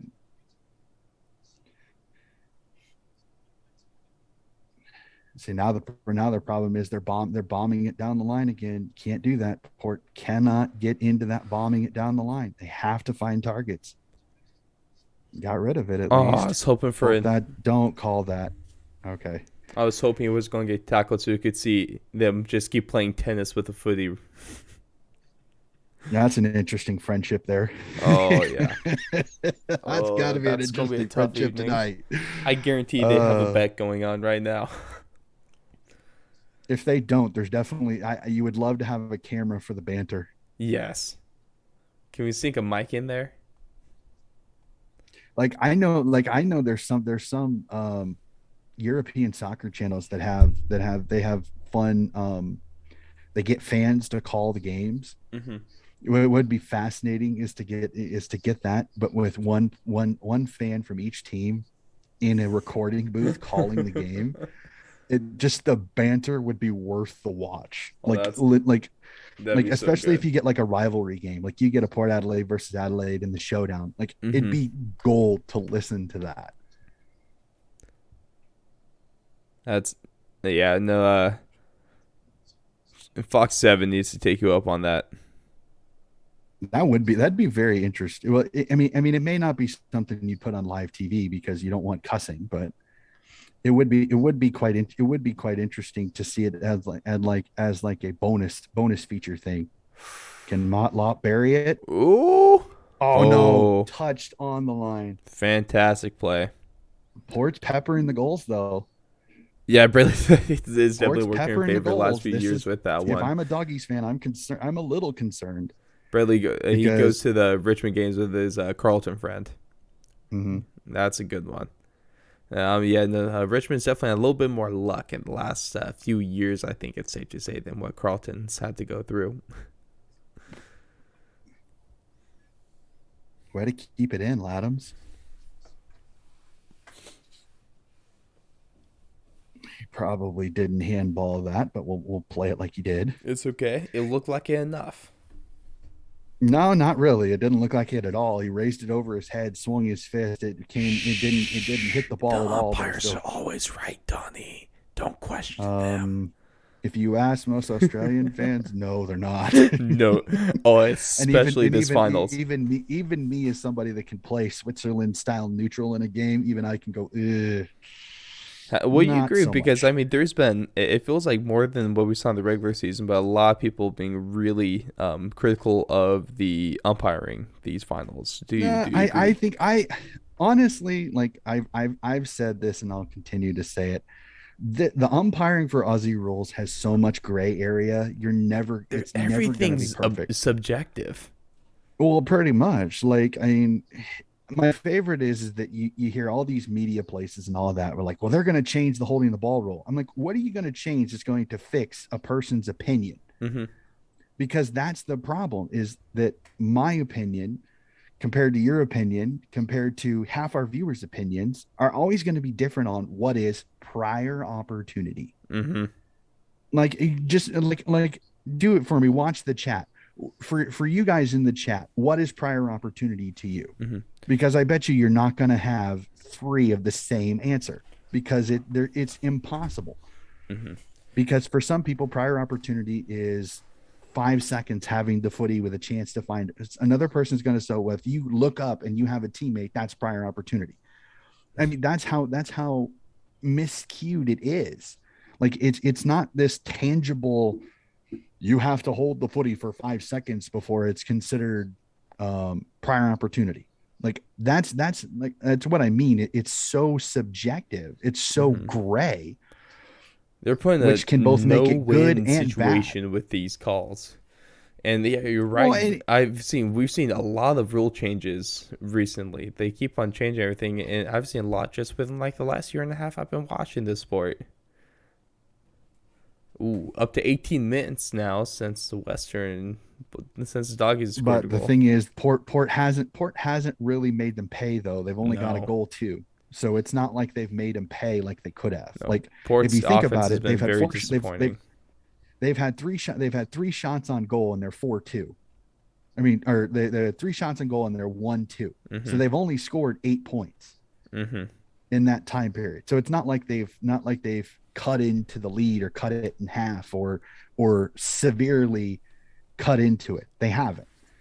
So like it's a stat, but it's a stat that I think is a tiny bit skewed because it's not like college basketball where you get a team that goes without 2 minutes and the other team scores 12 points. So that's a throw. See what I mean there? mm. He Bradley puts hates his the fist. He puts his fist even close to it, and they consider it a Bradley handball. hates Though his the deliberate fist out of never bounds touched the rule ball. because it's the only rule that the umpires aren't judging what they see; they're judging what the player's intention was exactly. Well, it's not. It's not even that though. I mean, there's no player that intentionally kicks it out and kicks it towards out of bounds. Like 80% of the calls that are um if insufficient attempt as they call it, Mm-hmm. 90% of them, the guys aren't trying to put it out. It's just skewed off the side of their foot or they've handballed it the wrong way. Like it's Almost not like what what the delay a game call in is hockey, and right? what the call is and what it actually is are two different things. You think like that, Donnie? Can you relate to that unintentional to maybe like a delay game in hockey? Yeah, putting the puck out in the defensive zone. Oh yeah, Mm-hmm. completely agree. Like 90%, like 95, oh shit, 99% of those delay of games in the They're NHL unintentional. are exactly Yeah. that. It's the puck skews off the end of their stick and goes out of play. It's they're not intentionally trying to do it, but the way the rule is written and the way it's adjudicated makes it so. So, but I as much sport as I've watched, this is the only game in the world that I've ever seen that has so much gray area for its umpiring. That should have been a mark, but wasn't called. Mm, Oh, cruel what a bounce. crap bounce. That's a Oh, cruel. That's a cruel bounce for Trelaw there. oh, that's It looked so like it was going tough. dead straight through the middle, and it just right angled. Well, that's the footy for you. It went so far It off. did. It was like, nah, I don't feel like going that way. Oh, Literally what it looked like. It was that's great. devastating, man. Oh no. Hit like set. There it is. Bomb down the line. He's got Bonner. Oh crap. Bonner's in trouble. Oh, he got out of it. Wow. Bonner got out of that. Probably shouldn't have. He had four dogs around him and not a single one tackled him. Good tackle by Boak there to keep it possession. That's not holding the ball. He caught it. You tackled him, Boak. Come on. Lysette's got to win this tap here. He did. Oh, Drew missed. Good tackle. Biggest thing here is Port's got to try to get the next couple before the end of the quarter. Like I said, get it down to a 4 or 5 goal margin to where it's possible. That's a Martin win. Burn Jones missed it, but it came out in the tackle. Wines handballed that too early.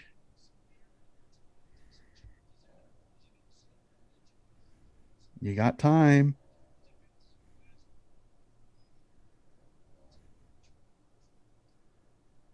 Nope. Good thing it was touched, but to the Hmm. wrong guy. There he Yep, go is. middle. Swing it. There it is. Oh, you had it too. He had a couple options, didn't pull the trigger. And then he goes to the tougher angle, but thankfully, Dersma. Hey, we may get to see the bow and arrow celebration. Oh, you think so? Oh, let's see. That's Yeah, Dersma's celebration. that's Whenever he right. kicks a goal, Ooh, we'll he see. pulls out. Is that more iconic than the double cobras? I think it's kind of hilarious when he does it. I don't know if he'll pull it out considering they're down. Oh, they didn't mark it. Oh, Really? okay. Did Ollie Wines just pull one? Nope. But I got another point. The only thing this is doing though is it's drawing them closer. They're peppering the gold. It's making the Bulldogs think. That was a risky Oh, kick. that's cool. Is Trey? He played some gridiron with the local team. What do you think about that? That was my sport. I played. That's why I did for 11 years and played a little bit in college. And you follow the NFL. Did you ever have a favorite team too? Because go Broncos.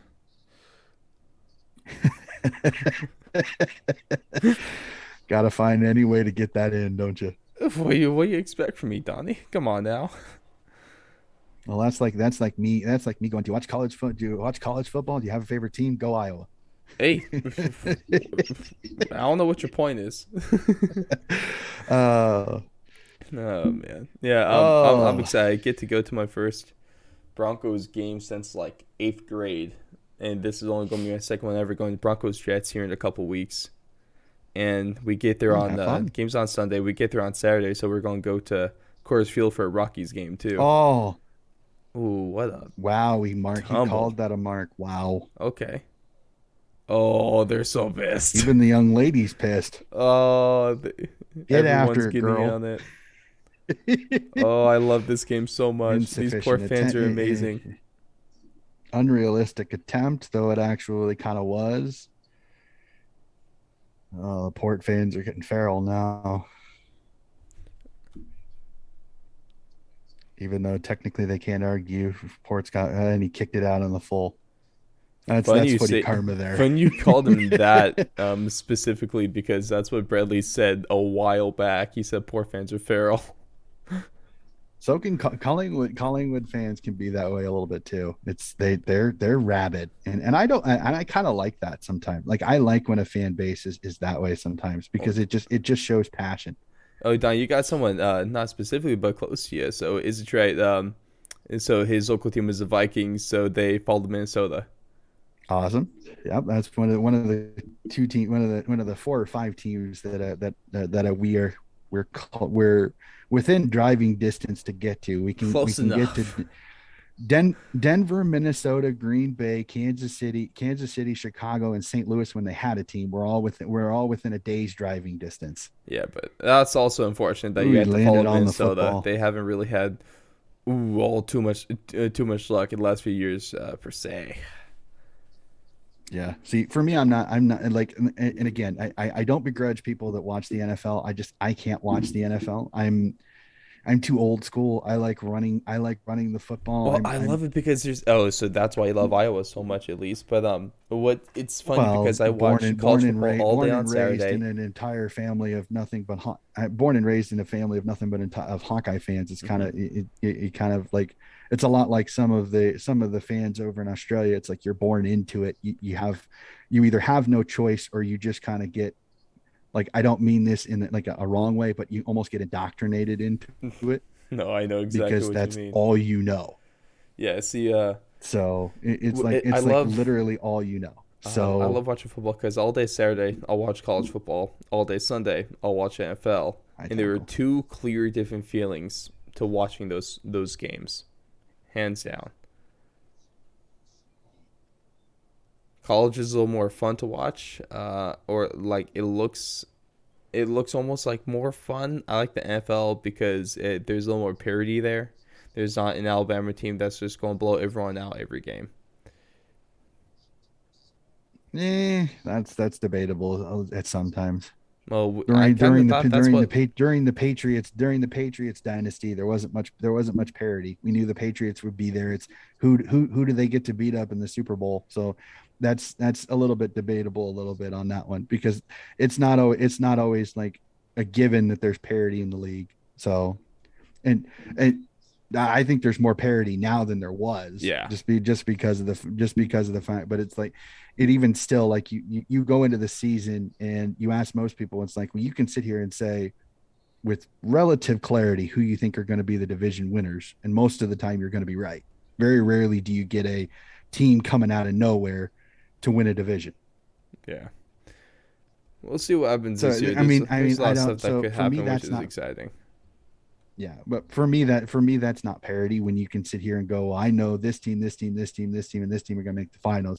That's not parity because I already know. Well, Like, maybe not. I why guess watch? parity might be a bad word. I would say it's at least more competitive. Like you might know a team that's going to win, but still could be a really good game. Kind of like what we saw with Bucks and Cowboys on Thursday. Mm-hmm. We Uh, knew that the Bucks are going to win, but it's still a damn good game. no, I'm not going to disagree with that. And they're back. All right, there's a goal. First That one. might have just buried it there. Yeah. Port had to get through that entire quarter without giving up a goal, and Mm, because that tough ask. basically now leaves that the only thing Yeah. Port has is Game like over. three behinds. So they've only cut 3 points off the deficit. Hmm. I thought it was game over in the second term, so this just might be a Well, I didn't jury. say that it wasn't game over. I was just saying the only way this game gets back to, I mean, intrigue is if Port kicks four in a row and Hmm. the Bulldogs end the quarter with no goals, like a couple of behinds, but you score four goals, you're cutting into the lead, where it's two behinds and three, it's three behinds and two goals to one goal one. It's you're not cutting. That's not cutting into very much. It's 8 points off the deficit. That's not very much. So Exactly. Yeah.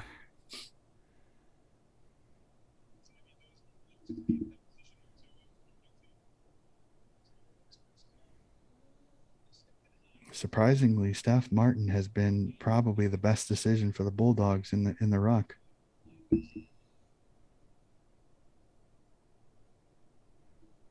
Be very interesting to see the fan base split up between the Duggies and the D's.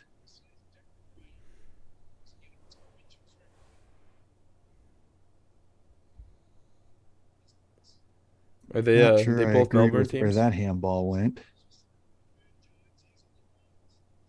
Forgive me on my geography. Are they're close, Donnie? Like in terms of distance? Oh, the D's and Doggies. Yeah, are they both Melbourne? Yeah, Yeah. they're both Victoria. They're both Melbourne. Victoria. Excuse me. Yeah. Yep. Okay. There's behind. Oh, that was a goal for a second. These damn camera angles. As soon as you see the goal judge hit his chest, you know it's Yep. behind. I thought I was there I for a think second. Then everybody I. knows the feeling of that Port fan in the middle of that thing with the Mm. surrender cobra.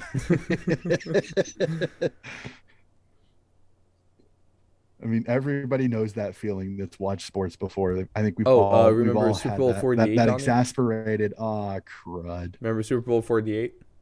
Broncos Uh-huh. Well, Seahawks? remember the Michigan fan against Michigan State and that crazy Oh, that comeback, was so good. That was and the so and the good. iconic surrender cobra in that game. And it was perfect. Yep, here it is. Here's the Steeler. That's game. Yep. They were good chalk it up to oh, I am excited for this finals though. I am Oh, really excited for this matchup. we jinxed ourselves in the preview show. We said this is going to be a 1 point game. You know what? It's So all unless good. we I get was an incredible comeback, I technically don't think that's I going to didn't happen jinx today. myself. I said jokingly. So you know the rules. When you joke, there's no jinx. Oh no. Yeah. So second. Yeah. That's right. That's right, Axel. So back to back home qualifying finals for Port, and they lose both of them. Or sorry, preliminary finals there. Yeah, right? You had me confused too, X. I was like, wait a minute. There a different name for that? Yeah, I think we passed the qualifying one a little bit. It's all good. I remember I when I first started. So my first finals was last year, and I accidentally called it playoffs one or two times, and you Aussies don't mess around when it comes to proper terminology. I'll just leave it at Oh, that. the gatekeeper ability of some of the Australians sometimes is actually quite like, It's and I don't mean this impressive. disrespectfully. It's kind of comical. It's like you guys make a big deal out of something that's really not. Like it's like I remember Brian Barish got into a Oh heated yes, discussion with a yeah, few fans when I remember this. he had tweeted something or tweeted or Facebook something, and oh my gosh, the responses, and I almost came in and go, dude, you don't understand. We're not talking to Australians. We're talking to Americans. Sometimes you have to remember that. Like, this is no disrespect to you. We're not trying to disrespect your game, but you're really not helping us when you're going on a Facebook or a Twitter page and responding like this. This makes you look anal. This Yeah, it doesn't make you does. look good. If you want people to watch this game, and I know most Australians want people to see the game, you gatekeeping like this does not help. It only makes you look like, and I'm going to say this, and to the stream people, this may offend some people, this make you look like dickheads. Plain and simple.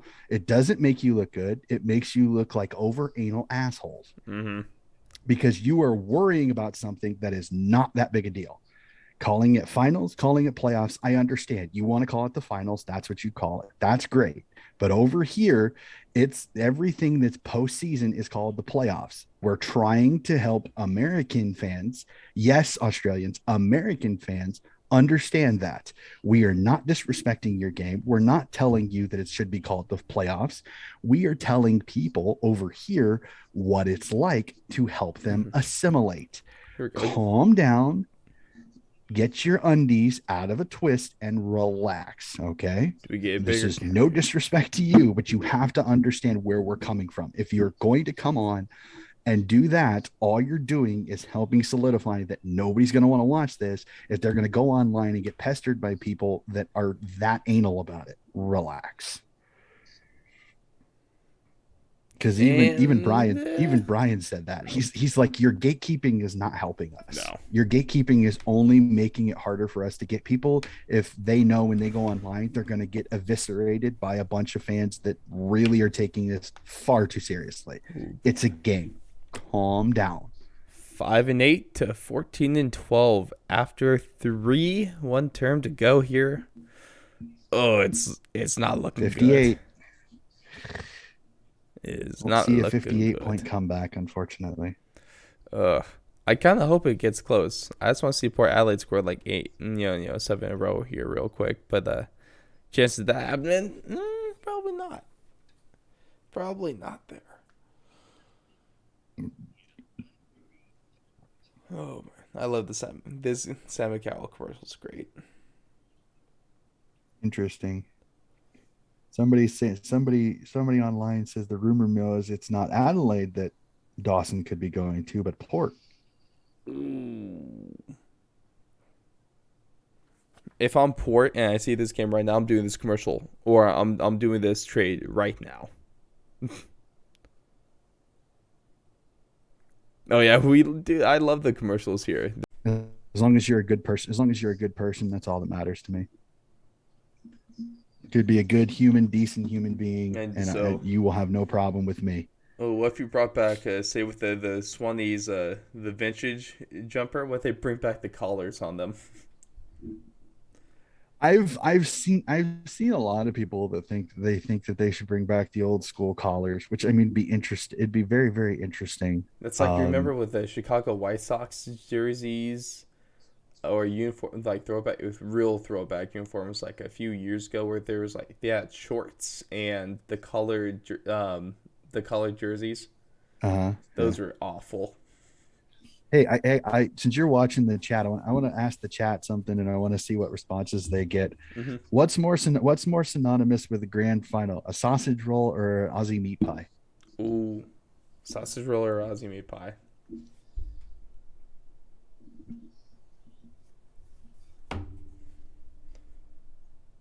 Since I don't have access, I don't have access. I probably should get on, try to get on and go to the Let's see. chat, but I can put this on Twitter as well. See what we can get here.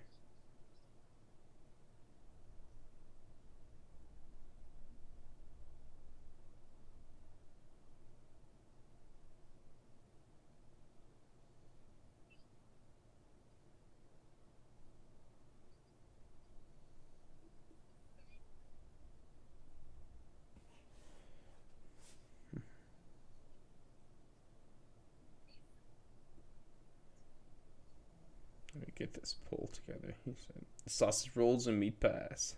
Ooh, man, either sounds amazing right now.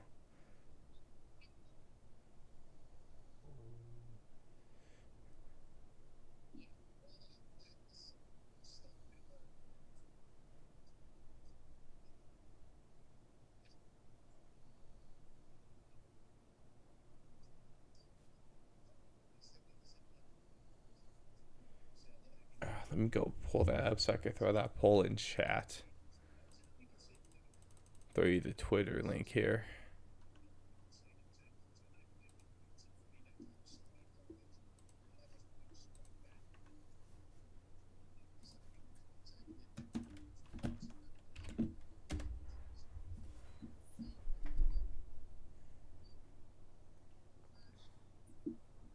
Sam Pal Pepper's on for Marshall, so this should be interesting to see how this changes the game a little bit.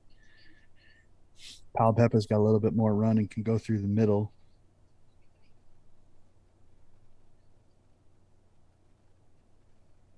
That's the other thing too. Next weekend we're gonna have to figure out what to do. We have no footy next week. Cry. Sleep in. That's the real answer. That's the funny joke for That's us the over real here at answer. least. It's like what do we do next week? Sleep in. Hell yes. I'm okay with that. I won't complain. Not that I didn't get a good nap. I actually did get to bed at a decent time, so at least I got a little bit more sleep. At Oh, least I I'm not didn't. yawning as much as I did the last stream. I'm rolling with about 3.5 hours of sleep right now. It's not great. Ooh, one. Oh, Uh, it was a goal. okay. And did a bunch of fireworks go off while we were on commercial? Why does it look a little hazy in there? I don't know. Hopefully they're not burning something down. Some poor fans trying to burn down the stadium. A little excessive. Like, don't soccer fans have riots? I thought that was a them thing, They bring in not a. they bring in flares. That's why that's hazy. Oh shit. Which would be scary. Which would be scary as I'll get out being next to a person popping a flare. I'm I like, a don't. flare has a Well, flame coming out of it. I don't want to get burned, I dude. don't Seriously. trust a guy with a flare. Jeez. And then the fact that the smoke comes out of it, the smoke sometimes the smoke comes out of it too. I'm like, I'd like to breathe oxygen, not smoke. Like Exactly. I respect I respect the passion, but there are times that I literally go, I don't think all your it's not haze, it's rain. Oh. Okay. Well, the weather's starting to come down, so that's even worse report then. Yeah, because the doggies do play surprisingly for a handball dominated They're team. real good in the They weather. handle the wet pretty well. Let's see, Donnie. As of right now, meat pies are killing sausage rolls with 89% of the vote. I was pretty sure on that one, but I just wanted to I had to ask because I used last year I made a breakfast version of an Aussie pie for my grand finals. But I think this year I'm gonna go the old faithful and do the Aussie meat pie. I might have to try my hand in that too. Think Oh, that'd be a good time. do you have those miniature pie tin the mini pie tins? I don't have anything because I don't bake.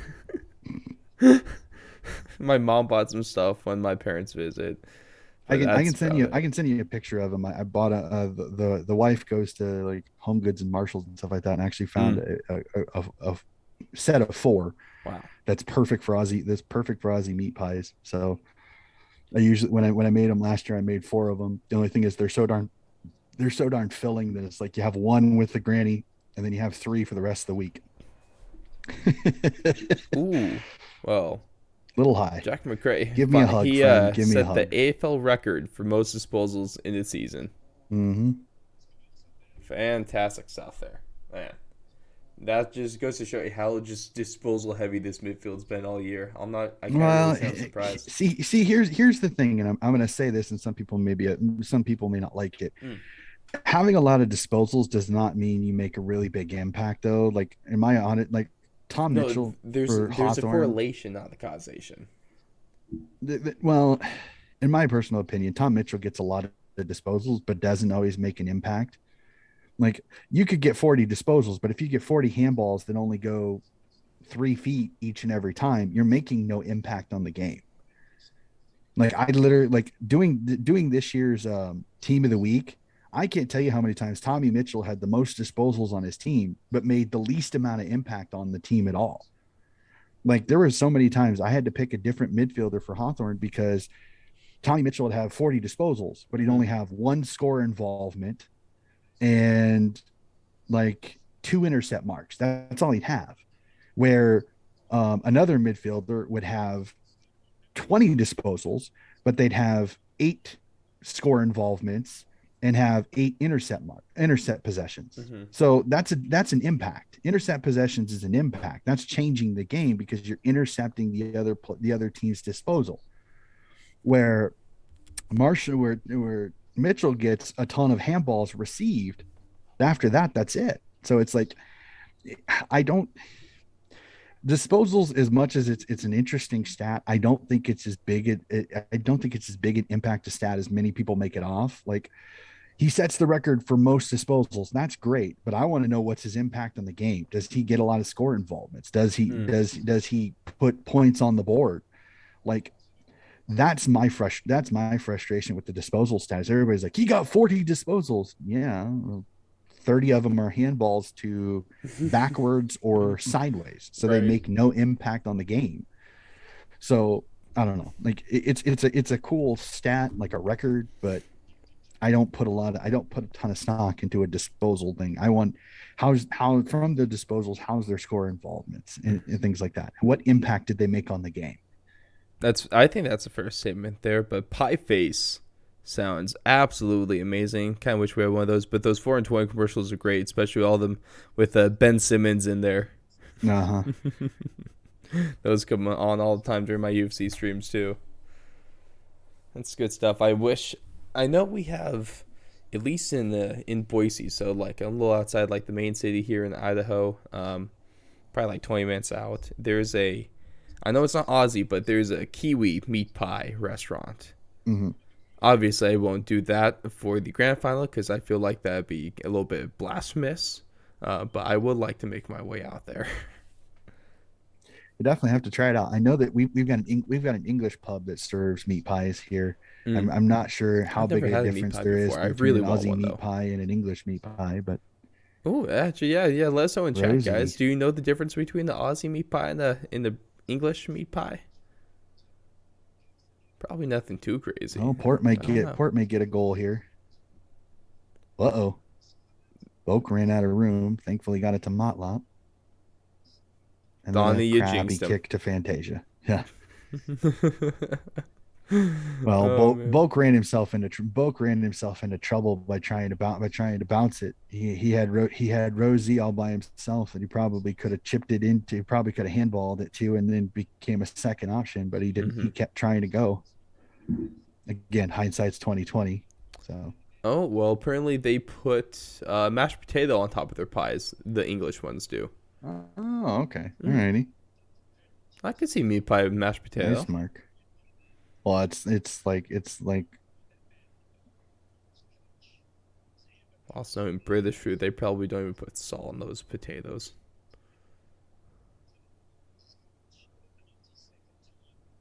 Oh, oh, Boak, you're not oh, fast enough to try to do that, dude. oh! Just I disrespecting love with you, the Travis shove Boak, at but the end. I love you're not that. quick enough to make that worth it. Oh, that was great stuff. And you feel horrible for McRae because he has no idea it's coming until it's too late. But it's a weird feeling standing there knowing that the ball is coming and knowing that there's a potential for a guy to sit on your head. I mean, that's literally what it Or catch is. a clay on the shoulder. That's to This guy's hurt, definitely man. making the all hair team. Yeah. Early preview. Well, this is definitely gonna be interesting to see what's more See, impressive: the Vandermeer was D's subbed dismantling off. of the Cats, or the Dogs dismantling of Port. Mm-hmm. See, Vandermeer, hamstring tightness. So we'll have to watch that going to their I wonder how long trip it to the took him to granny. get that wig together. Hey, it's impressive one. I love that. That's dedication That's there. that's good stuff. Yeah, no, I Who agree. wears it This game better? was really surprising. I was expecting a close game. I was even expecting like we both 99 tip Port, but guess that wasn't a good one there. Well, again, I don't think many people expected this one. No. I think a lot of people saw the Cody Waitman concussion to be an impact, and it hasn't. Well, I didn't think it was. I mean, obviously I thought it was gonna be impact, but I thought that that was just gonna be a really close, high scoring game. But poor Adelaide's kind of crapped the bed here. Obviously, the doggies are playing really well, but poor Adelaide Um, is not playing as well as they were. the fun part will be is who comes out. Does somebody come out for Cody Waitman to come back in Mm. after a performance like this? Yeah, You no, probably will. You it's probably will, but rematch between the doggies and the D's the in the best grand two. final. If you look at it, Mm. except for that little lull there late in the season, these are the best two teams most of the year. Yep. Oh, I have this tweet saved in my bookmarks, and this is going to be perfect for the occasion. Let me go ahead and let me try to find this real quick because I bookmarked it a while back for a reason. Hello.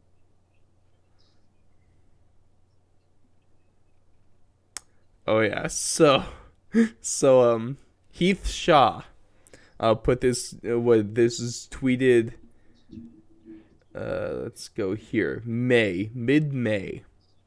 He said in reference to the Demons and the Bulldogs, I don't think either of these teams will play off in the grand final. That probably went didn't age that didn't age well, did it? Mm-hmm. Aged like milk. That's such a bad quote. Oh, that's Well, so bad. it's one of those it's one of those that's sad. Ugh. No, Oh, this is good. This is great. She's probably not watching the stream, but I see this one of the tweet quotes. I love this. It's like the dogs mugged the power in the back alley and took their keys, wallet, and phone. oh, That Breck. is great. Breck, come on I out. love that. Calling Geelong a bunch of senior citizens, which is true. But also, he also said that Oh Shaw my played for gosh. Collingwood Giants, so he has poor form anyway. Oh my. Well, there's one thing. Well, there's one thing. My buddy Frode is probably just absolutely in absolute rapture down in Florida. oh no. Oh, he gets to actually see a granny. He gets to see a grand final again. Mm-hmm. He became a doggies fan in 16 when they won the grand final. Hey, what about Jalen being a picking the doggies last year and already seeing his team make the granny? He still owes us an He does. appearance He's on going our to. I'm show. gonna force him to be on for that granny. I'm gonna force him. I don't care.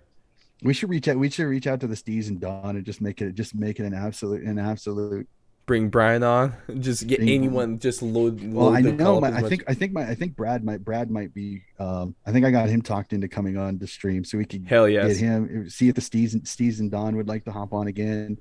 We could just make it a massive watch party. That's gonna be Yeah, I so think it'd great. be great. I'm so I'm so down.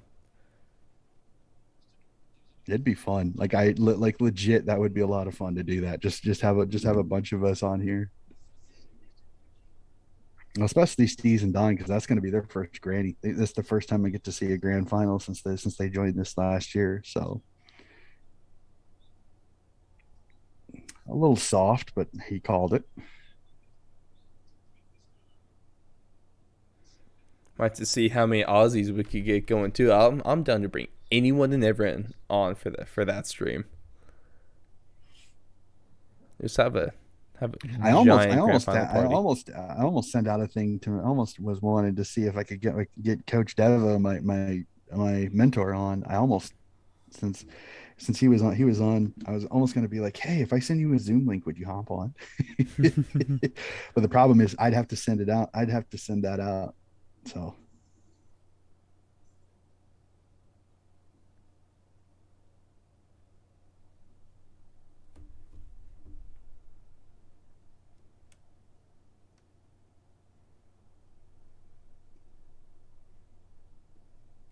we got to get James to hop on the stream. That'd be fun. Yes. Get some Aussies. Get Docker. It'd be funny to get Docker Man on since he's out in Perth. Oh, I'm so. Oh, that'd be awesome. I have to reach out to him and see if he'd do it. Just have a bunch of people. It'd be so much fun. It'd be kind of a clusterfuck, but it'd be Hey, hilarious. I think you'd be down. I think that just Oh, adds to the fun. But Brett, if you can't have those in person the parties out there, obviously we'll be here for you if you want to come on and join us. that'd The be fun. invitation's there. Love you guys. Well, Always been great on Twitter for the one us. thing though is we're gonna get it. We're gonna get a trend breaker this year because normally, as I said at the start of the thing, blowout winners don't usually do well. With both of them being a blowout winner, somebody's going to break that tradition of a blowout winner not winning the grand final. Right? Sorry, Oh, Port that's so fans. great that I'm you not talked trying. about I'm not that at trying the to beat up beginning of the on you stream in a too. worse. Look where Sorry, I'm Port now. fans. I'm not trying to beat up on you in a worst possible time. I'm really not. But it is kind of like to see the D's absolutely hammer the Cats, and then this one, it's going to be interesting to see how that game goes because it's an elite offensive ball moving team in the Duggies versus an elite defensive team in the D's that I think have found their motive. Ben Brown, what did I say earlier in the season? I said Ben Brown could be the link that changes the D's season, and it did It 100% did. because he gives them that target that their smalls like Kazi Pickett and that can work off of. Right now for the Port, you're just trying to make this a decent score line. We can't wait to have all you guys on for that granny. It's going to be damn good. Because I just found your poll on Twitter, and it's even a bigger margin on Oh, there. has it It's gone? 90-10 right now with Ooh. 21 votes. Oh, yeah, no, sausage rolls did not stand a chance in this one. I didn't think so, but I know it's another Aussie favorite. But because Okay. the other thing that I joke with some Behind. Australians is the Oh no, difference. they're actually. Yep, it's Oh no, swung yep, back. behind. Is the difference between tomato sauce down in Australia and ketchup. Mm. There actually is a difference. Like Oh, from what I'm told, there actually is a difference. well, it makes sense. It is. I wouldn't call ketchup tomato sauce, Well, it's to me. even I though think technically it's it the is, more. but I wouldn't call it that. I think it's a little sweeter than tomato sauce because I think it has a few more additives into it. Yeah, it Where I does. think tomato sauce is just Tomato uh, paste. I think. basically a little thinner. I think Yeah. it's thinned out a little bit. So because it's if you didn't know any better, if you were an American and you didn't and you they didn't tell you the difference, you'd think it's ketchup. I still think we might have to eat Vegemite on the stream or a show or something like that. Do a taste I've test. I've I've had it. It's an interesting experience. So what you're saying is I'll have to try to I'll try to find the can for try to get a can here in time for the granny. In Have you time for the have you granny have you stream. ever eaten a cracker that has a ton of salt on it? I have not. Okay, Never was because a fan of saltiness. Vegemite is very salty. Mm. So that's why they say if you do have Vegemite, have it on toast, but have it very very thin because if you're not used to it, if it's not something that your palate's used to, it can be quite a shock to Fuck your it. system. I'll have a spoonful of it. Just eat. No, everyone that I've ever seen that's had a spoonful of Vegemite have lived to regret it.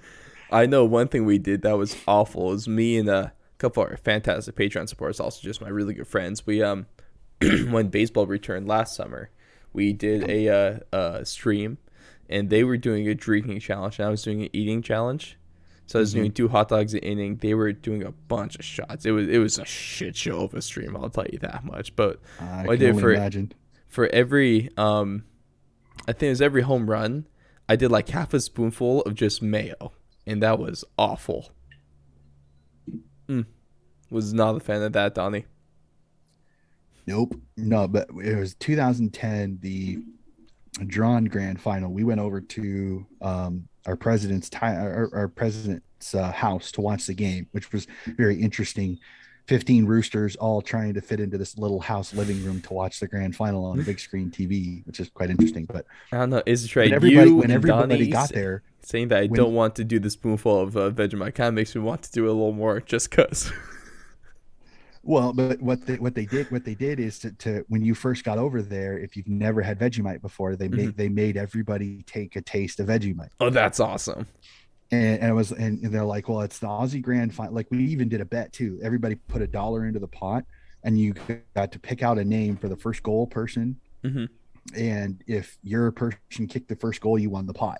Oh, It was like a fun bet that we did amongst the group. uh huh. And one of the girlfriends of one of the players was the one that won. Wow. So it was quite an entertaining, especially when that person kicked the goal because she wasn't really paying attention, Hmm. and her boyfriend was the one holding the name. So he like freaks out. She's like, "What?" He's like, "You just won." And then she's like, "Yeah." She like freaked out. It was Oh boy, hilarious.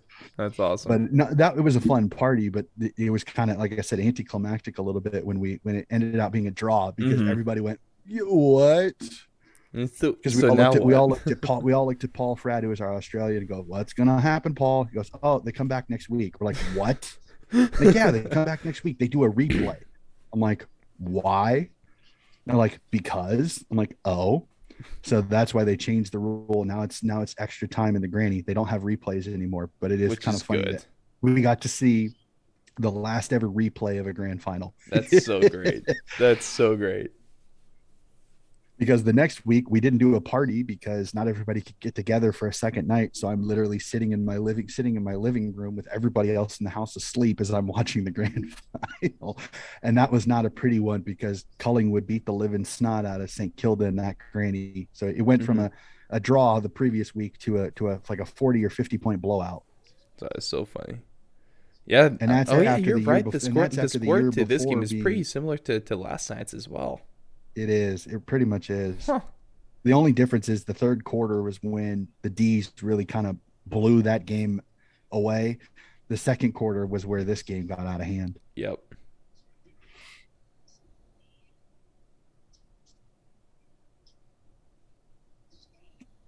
Port, they're just a mercurial team. I just don't know what it is. Last year they were so good and just they ran into the Richmond buzzsaw in that last game, and this year they were inconsistent as all get out. Hmm.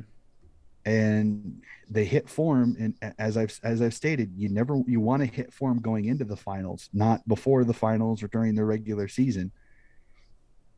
So it's very interesting to see how this is going to go because I think both these teams, the D's and the Dogs, have started to hit form at the right time. Hmm.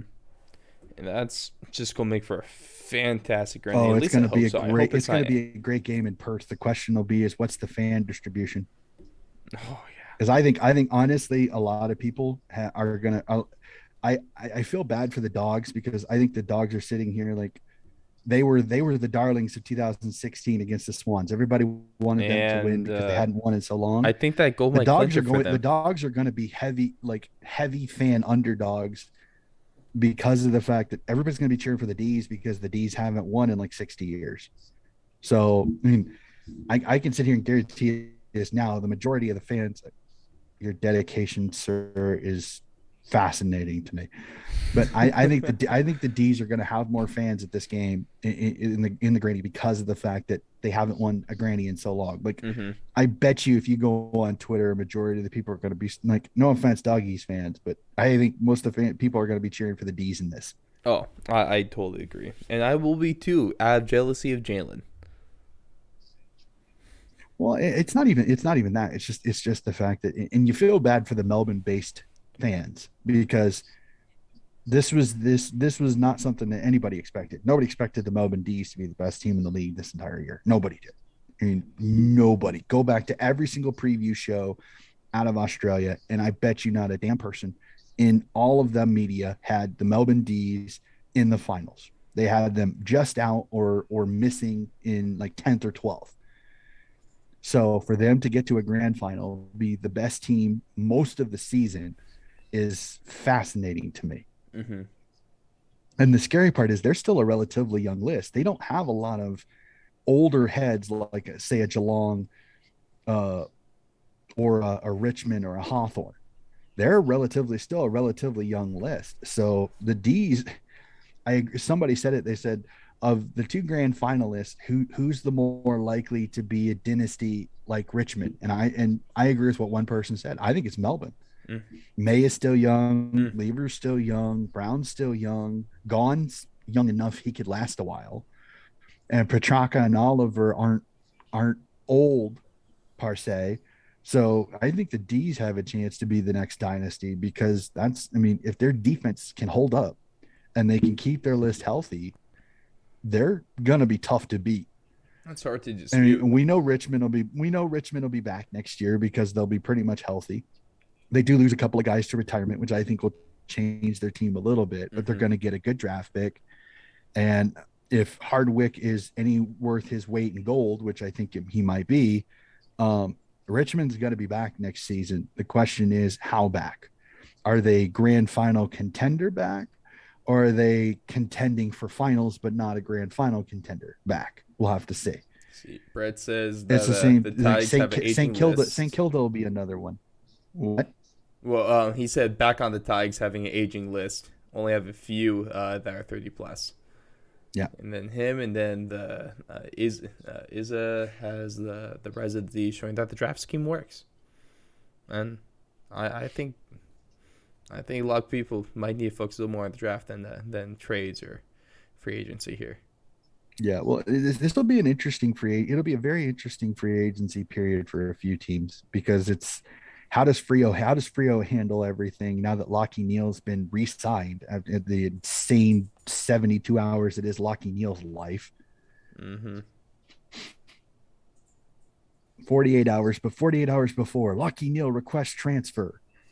24 hours later, Lucky Neal, I haven't requested a transfer. Right. I want to be a Lion. 24 hours later, re-signs a 5-year contract with the Lions. Holy Oh, macanoli. Brett is killing in the chat. So Izzy said says that the draft scheme works, and Carlton. And then Brett said that Carlton proves it doesn't. Yeah, it's well, Oh no. Carlton's issue is they can't make up their mind if they want to coach or not. That's Mm-hmm. that's their problem. Carlton's biggest issue is that their list management can't make up their minds if they want to be a purely draft built team or if they want to be a free agency built team. They're trying to be Last year they everything. went free It's really agency and awful. it burned them. Mm-hmm. And Pulled it to the pushed it. it hooked back, but it pulled to the No. short and to the left. Oh, just rush it through. I'd have just rushed it through. Johansson made a hell of a play there. Kept that from ah quick preview. I know it's off. Which is more impressive? The D's win last night over the Cats or this one? For I me, it's say the that D's. for me, it's this game because kind of what I was saying in our show this week is that I wasn't hot on the Cats, and I predicted the Port to win this one. I thought Melbourne was going to See, win. for me, I wasn't. I'm not hot on the. I wasn't hot on the Cats. I knew the D's would win that game, but for me, I thought the Cats' experience on their list would prove to be a tougher game than it was. Where this game I thought could get ugly. I just thought it would get ugly the other way. Experience. I mean, Walkers can only do so much, man. Look at that list out Yeah. there. It's gonna be. They have a really interesting offseason ahead of them. I'm glad I don't have to be one of the coaches or one of those front office people with Geelong because they got some hard choices to make. They going to want to stay contending and make the finals, but not do anything with it, or they damn. That was Toby Green. Toby Green would have just been executed by the AFL. It's funny. Would have been thrown into a shark pit, dude. I swear. uh, it's the Toby Green tax. Toby Green death sentence. Damn. They're gonna be a very interesting team in this free agency period too. Because Giants. I yeah, because of the fact that I want to see how they handle their Kelly signing the new contract for $1 million. There it is. The granny is set. Oh boy. Dougie's D's. Da, da, da, da, da. Oh, that's great. Now let the music play. You know what's really really sad is I actually pretty much I know most of the team songs well enough. Again, your dedication, sir, is fascinating. That guy's got to feel awesome. Right. He That's knows he's got a chance to play in a granny after missing out in this game. that has to be a huge relief, man. That's awesome though. And that's the even crazier thing is the fact that the number one overall pick it wasn't even on it isn't even in the team. Right. You look at sports over here. How many times does the number one overall pick automatically get right into the team? Every time. Every single time. And this one, number one overall pick has only played like 4 games this season. That's kind of ridiculous, but I mean, makes sense.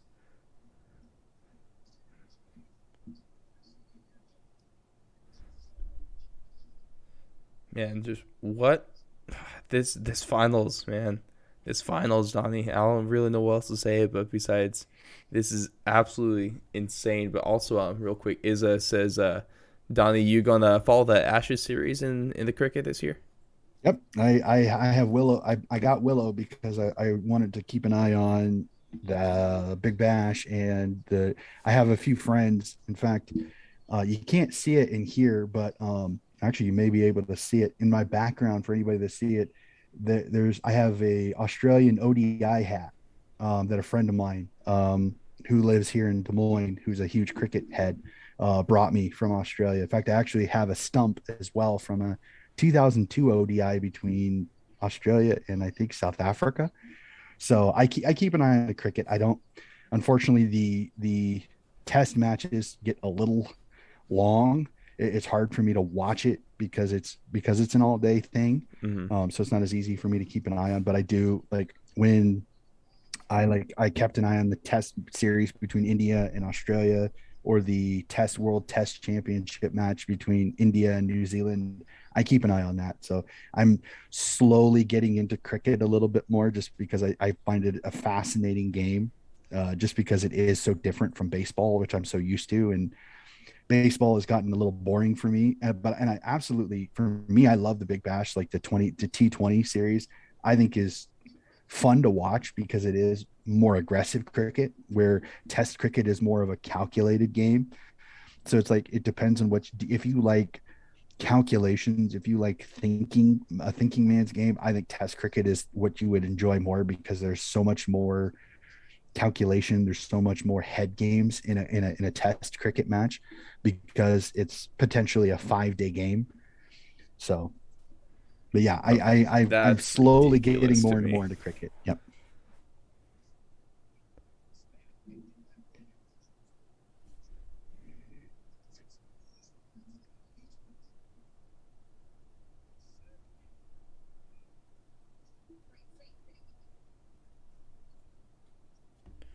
Well, man, I mean, just like any bit of any game this year, I am shocked, and this was totally unexpected, and I'm all here for it.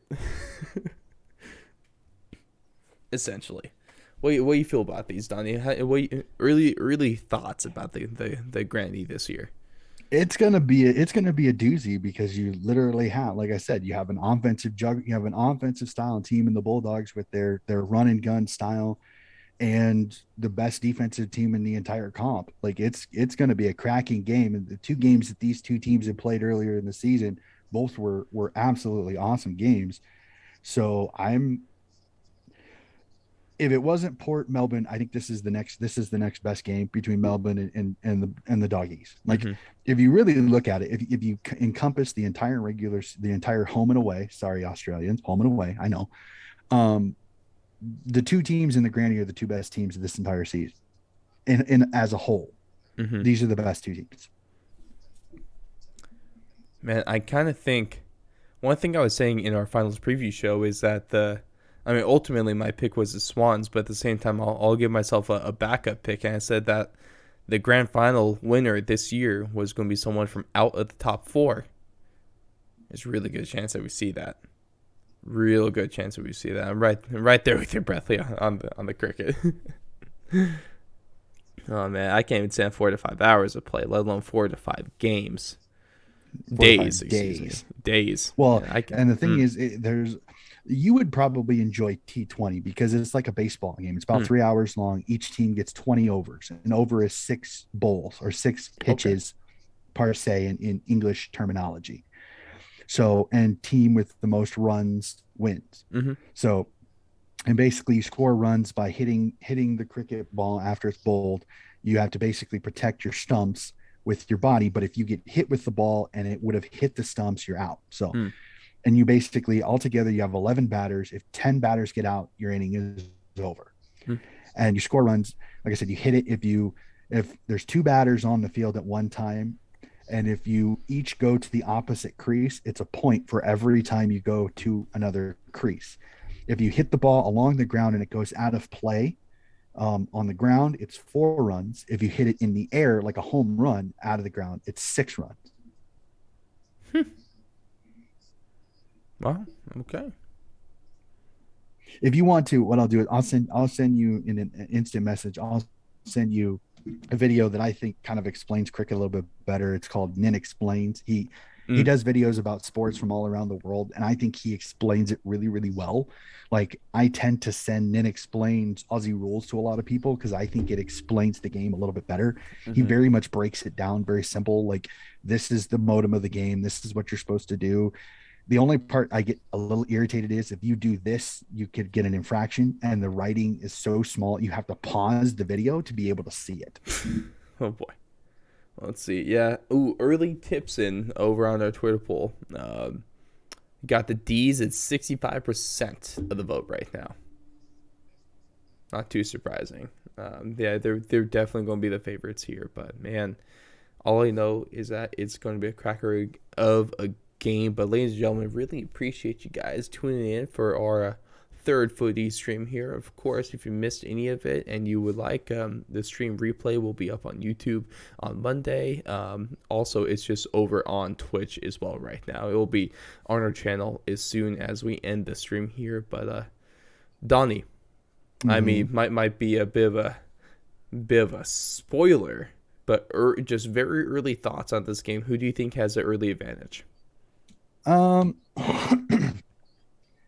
some would say the D's have a little bit of an advantage because they're already in Western Australia. They won't have to travel. They won't have to do quarantine. They can Mm-hmm. train the entire time where the doggies are going to go in. And if I hear correctly, previous to this, they're going to have a week's worth of quarantine before they can even start training. Mm, So it is kind of like if you go off a normal everyday week or 2 weeks going into this granny, the D's have an advantage. They don't mm-hmm. have many obstacles that they're going to have to deal with where you never know. But the doggies style, if Naughton can mark the footy the way he was marking it in this game, he's going to give Lever and May headaches. Mm, And so, but we'll have to see. Right now, my early tip. I mean, this is very early considering we have 2 weeks until the game. mm-hmm. I'm on the D's, and it's not just the 60 years since they've won a grand final. It's defense wins championships for me. Maybe it's the coach in me that's making a little bit of a jump to the top of the queue here, but for me, it's a situation where I see a good defense can stop a good offense if things go correctly. So it's really hard for me to see the D's Mm-hmm. not winning this. But I didn't see the doggies win in that game. right? So All I know is that it's going to be a fantastic matchup of play styles, and I am extremely excited for this. Also, I'm very excited to record. So nothing this week or I guess yeah. So this coming week, I'll have this out, but that might be about it in terms of footy content as we get ready for the grand final. Of course, like we said, we're gonna have Brian on. It's gonna be the three of us, and it's gonna be a fantastic grand final preview show. Then looking forward to that granny stream where we're going to try to get pretty much as many people on as possible, try to get some meat pies and Vegemite going. And we can't wait to have all of you guys back. I mean, Izza, really appreciate you hopping on board with us today. It was a pleasure having you guys here. And Brettley, it was great to have you in the chat the whole time. I know you said you missed it last week, but caught the replay, and now we're finally able to go here. And for the granny, we'll try to get some pre-gaming going. I would like to do it probably about 20-30 minutes before a game starts, so we can try yeah, to we could do start that. get everyone starts trickling Just in, so we just actually gotta make set it my before the alarm. siren. Unlike to, Yeah, unlike today where we're on almost 5 minutes into the right, first. granny's going to be about I the felt same. so bad. I was like, Granny's going to be the my same computer, time as today's my game, right? 4:15. It'll For be a little bit earlier, so okay, so we yeah. can. Ooh. So we'll have to start the stream at 3:45. So I'll like to, yeah. So three it'll be a four. Let's go long day, Eastern but it'll be worth time, it. Eastern American time. That's going to be what, like 5:15 Yeah, game times. Probably going to start maybe around 5 Eastern time or a little earlier. yeah, it'll be quite an itch. That'll be a long day, but it'll be a fun day Yeah, see, considering Brett. I It's kind of what we don't have. figured there. I know not everyone's able in Australia is able to go out and join everyone here, so figure we might be able to help with this as well, because footy and sports are better with people to talk with and watch with, and so that's what we're doing here. So, hey guys, it was a blast. Really appreciate all of you coming on. Appreciate the subs, and make sure to check us out. All of our stuff here up earlier in the chat. You can find it at thefourthalong.com/AFL if you haven't checked that stuff out. We do weekly shows. Donnie has a bunch of interviews up there from his Donnie's disposals, and it's just all around a damn good time. But Donnie, man, this was a damn good game. This was a cracker, and I don't know about good game. It had its entertainment sorry, it value. was a fun game. How's that? How's that? It had its entertainment value, but I like I kind of said, I look at it as the granny is probably the best two teams of the entire season. So it kind of makes this season kind of round out real well to have Dougie's D's 1-2 for most of the season right there. So it's hard to argue we're not going to get the best possible game. I'm hoping, crossing my fingers, we don't get another blowout in the final, because it does kind of make an anticlimactic end of the year Hey, when fingers you crossed go for into a the return granny. of the 1 point game on the stream. Yeah, I know. Hoping. Well, maybe if we don't say anything about it, it should change a little bit. But Like a I'm looking perfect forward game, to it. just don't talk about it. It's going to be a fun matchup. So we won't to all the people that don't know the channel as well either. I'm in the process, after this season is over, I will slowly be working on another Donnie's Disposal series. This time I'm going to interview Australians, either here in the States or even over there, because I want to try to get through all 18 clubs, to interview and just kind of chat history with them, how long they've been a fan, why is it family, and I'm looking forward to that. So I'm going to start slowly building that section of Donnie's Disposals up a little bit as the season goes on. But if you haven't, check out my US fans series that I did. I got 17 of the 18 clubs, didn't get Gold Coast, unfortunately, and I had a lot of fun with that, because you hear some interesting stories. You find out very interesting ways how people became fans or supporters that are American, Mm-hmm. that are Aussie rules fans, that we show a tiny bit of a funky dedication to this. A lot of them are people that'll get up at 4 a.m, like us, two crazy nuts Or here. 3:30, Um, even better. mm-hmm. Mm. 2:30, 1:30, a Oh. little bit of every. I've gotten up at 12:30 in the morning for a Mm. game. So, I prefer those because it's easier to fall back asleep and you have a little more time. mm-hmm. Well, we're just Oh, have to. this is so interesting. I got to ask you this. Mhm. So with your Twitter, with the Twitter account, have you seen how many Australians are losing their minds over the Wisconsin jump around fourth quarter, in between third and fourth quarter? They really like that, don't they? They're losing their, I Well, can't I tell you do how love it. many I Swans do fans love are that losing their tradition. minds over that. And I'm like, and I told him, I'm like, well, it's a tradition. It's something, it's college football is full of traditions and Hmm. weird things. So it's Like it's Enter Salmon, it's one. Virginia Tech. Well, it's, So I mean, good. Iowa's got one of the more unique ones that's The relatively Wave. young that everybody loves, in the Wave. Like Yeah, the if Wave's you have a amazing. chance, Aussie fans that are in there, check out the Iowa Wave. It is a really cool thing that we do at the University of Iowa in between the first and second quarters. That, to be honest, it makes me very proud to be an Iowa Hawkeye fan, because this tradition literally started from the ground. It was not something that was put on us. It was not. It was literally a mother of three in Anita, Iowa, on a Facebook page threw up this idea that because a children's hospital is next to the football stadium, that in between a quarter break between the first and second, or the third and fourth, we should turn to the children's hospital and waves to give the kids a hi, how are you, make you feel better moment. And it blew up. In the span of 6 months, it went from being talked about just on this Facebook page to the university knew all about it and were full on to it. And that year, not only did that tradition start, but less than a month into it, they had a T-shirt made saying the Iowa Wave, and all proceeds went to the Children's Hospital. They donated $50,000 just from those T-shirt sales. Wow, that's awesome. So it's Hey, it's something that a lot of us over here are very proud of. And then, kind of, for any of you that do keep track of college football, the rivalry between Iowa and Iowa State is a lot like the rivalry between Frio and West Coast, or Port Adelaide and Adelaide. But we had a moment a couple of years ago in 2019, where we came together for a greater good. There's a gentleman named Carson King who's an Iowa State fan, that when game day, which is kind of our college football elite kind of pre-show, came to Ames for an Iowa State game. In that show, he put his Venmo to try to get beer money. Well, people throughout the country donated so much money, he came up with the idea to donate the extra money besides what he needed to buy one slab of Bush Light. That's all he wanted. He wanted one slab of Bush Light. That's all he wanted to buy. All the extra money that did not go to buying that slab, he donated to the Children's Hospital. that's so great. Bush Light found out about it and gave him a year's worth of beer Wow. because of it. Nike, Bush Light, and three other companies all donated over $1 million to that thing. And altogether, I think he gave $5 million to the Children's Hospital because of that Venmo. That's badass.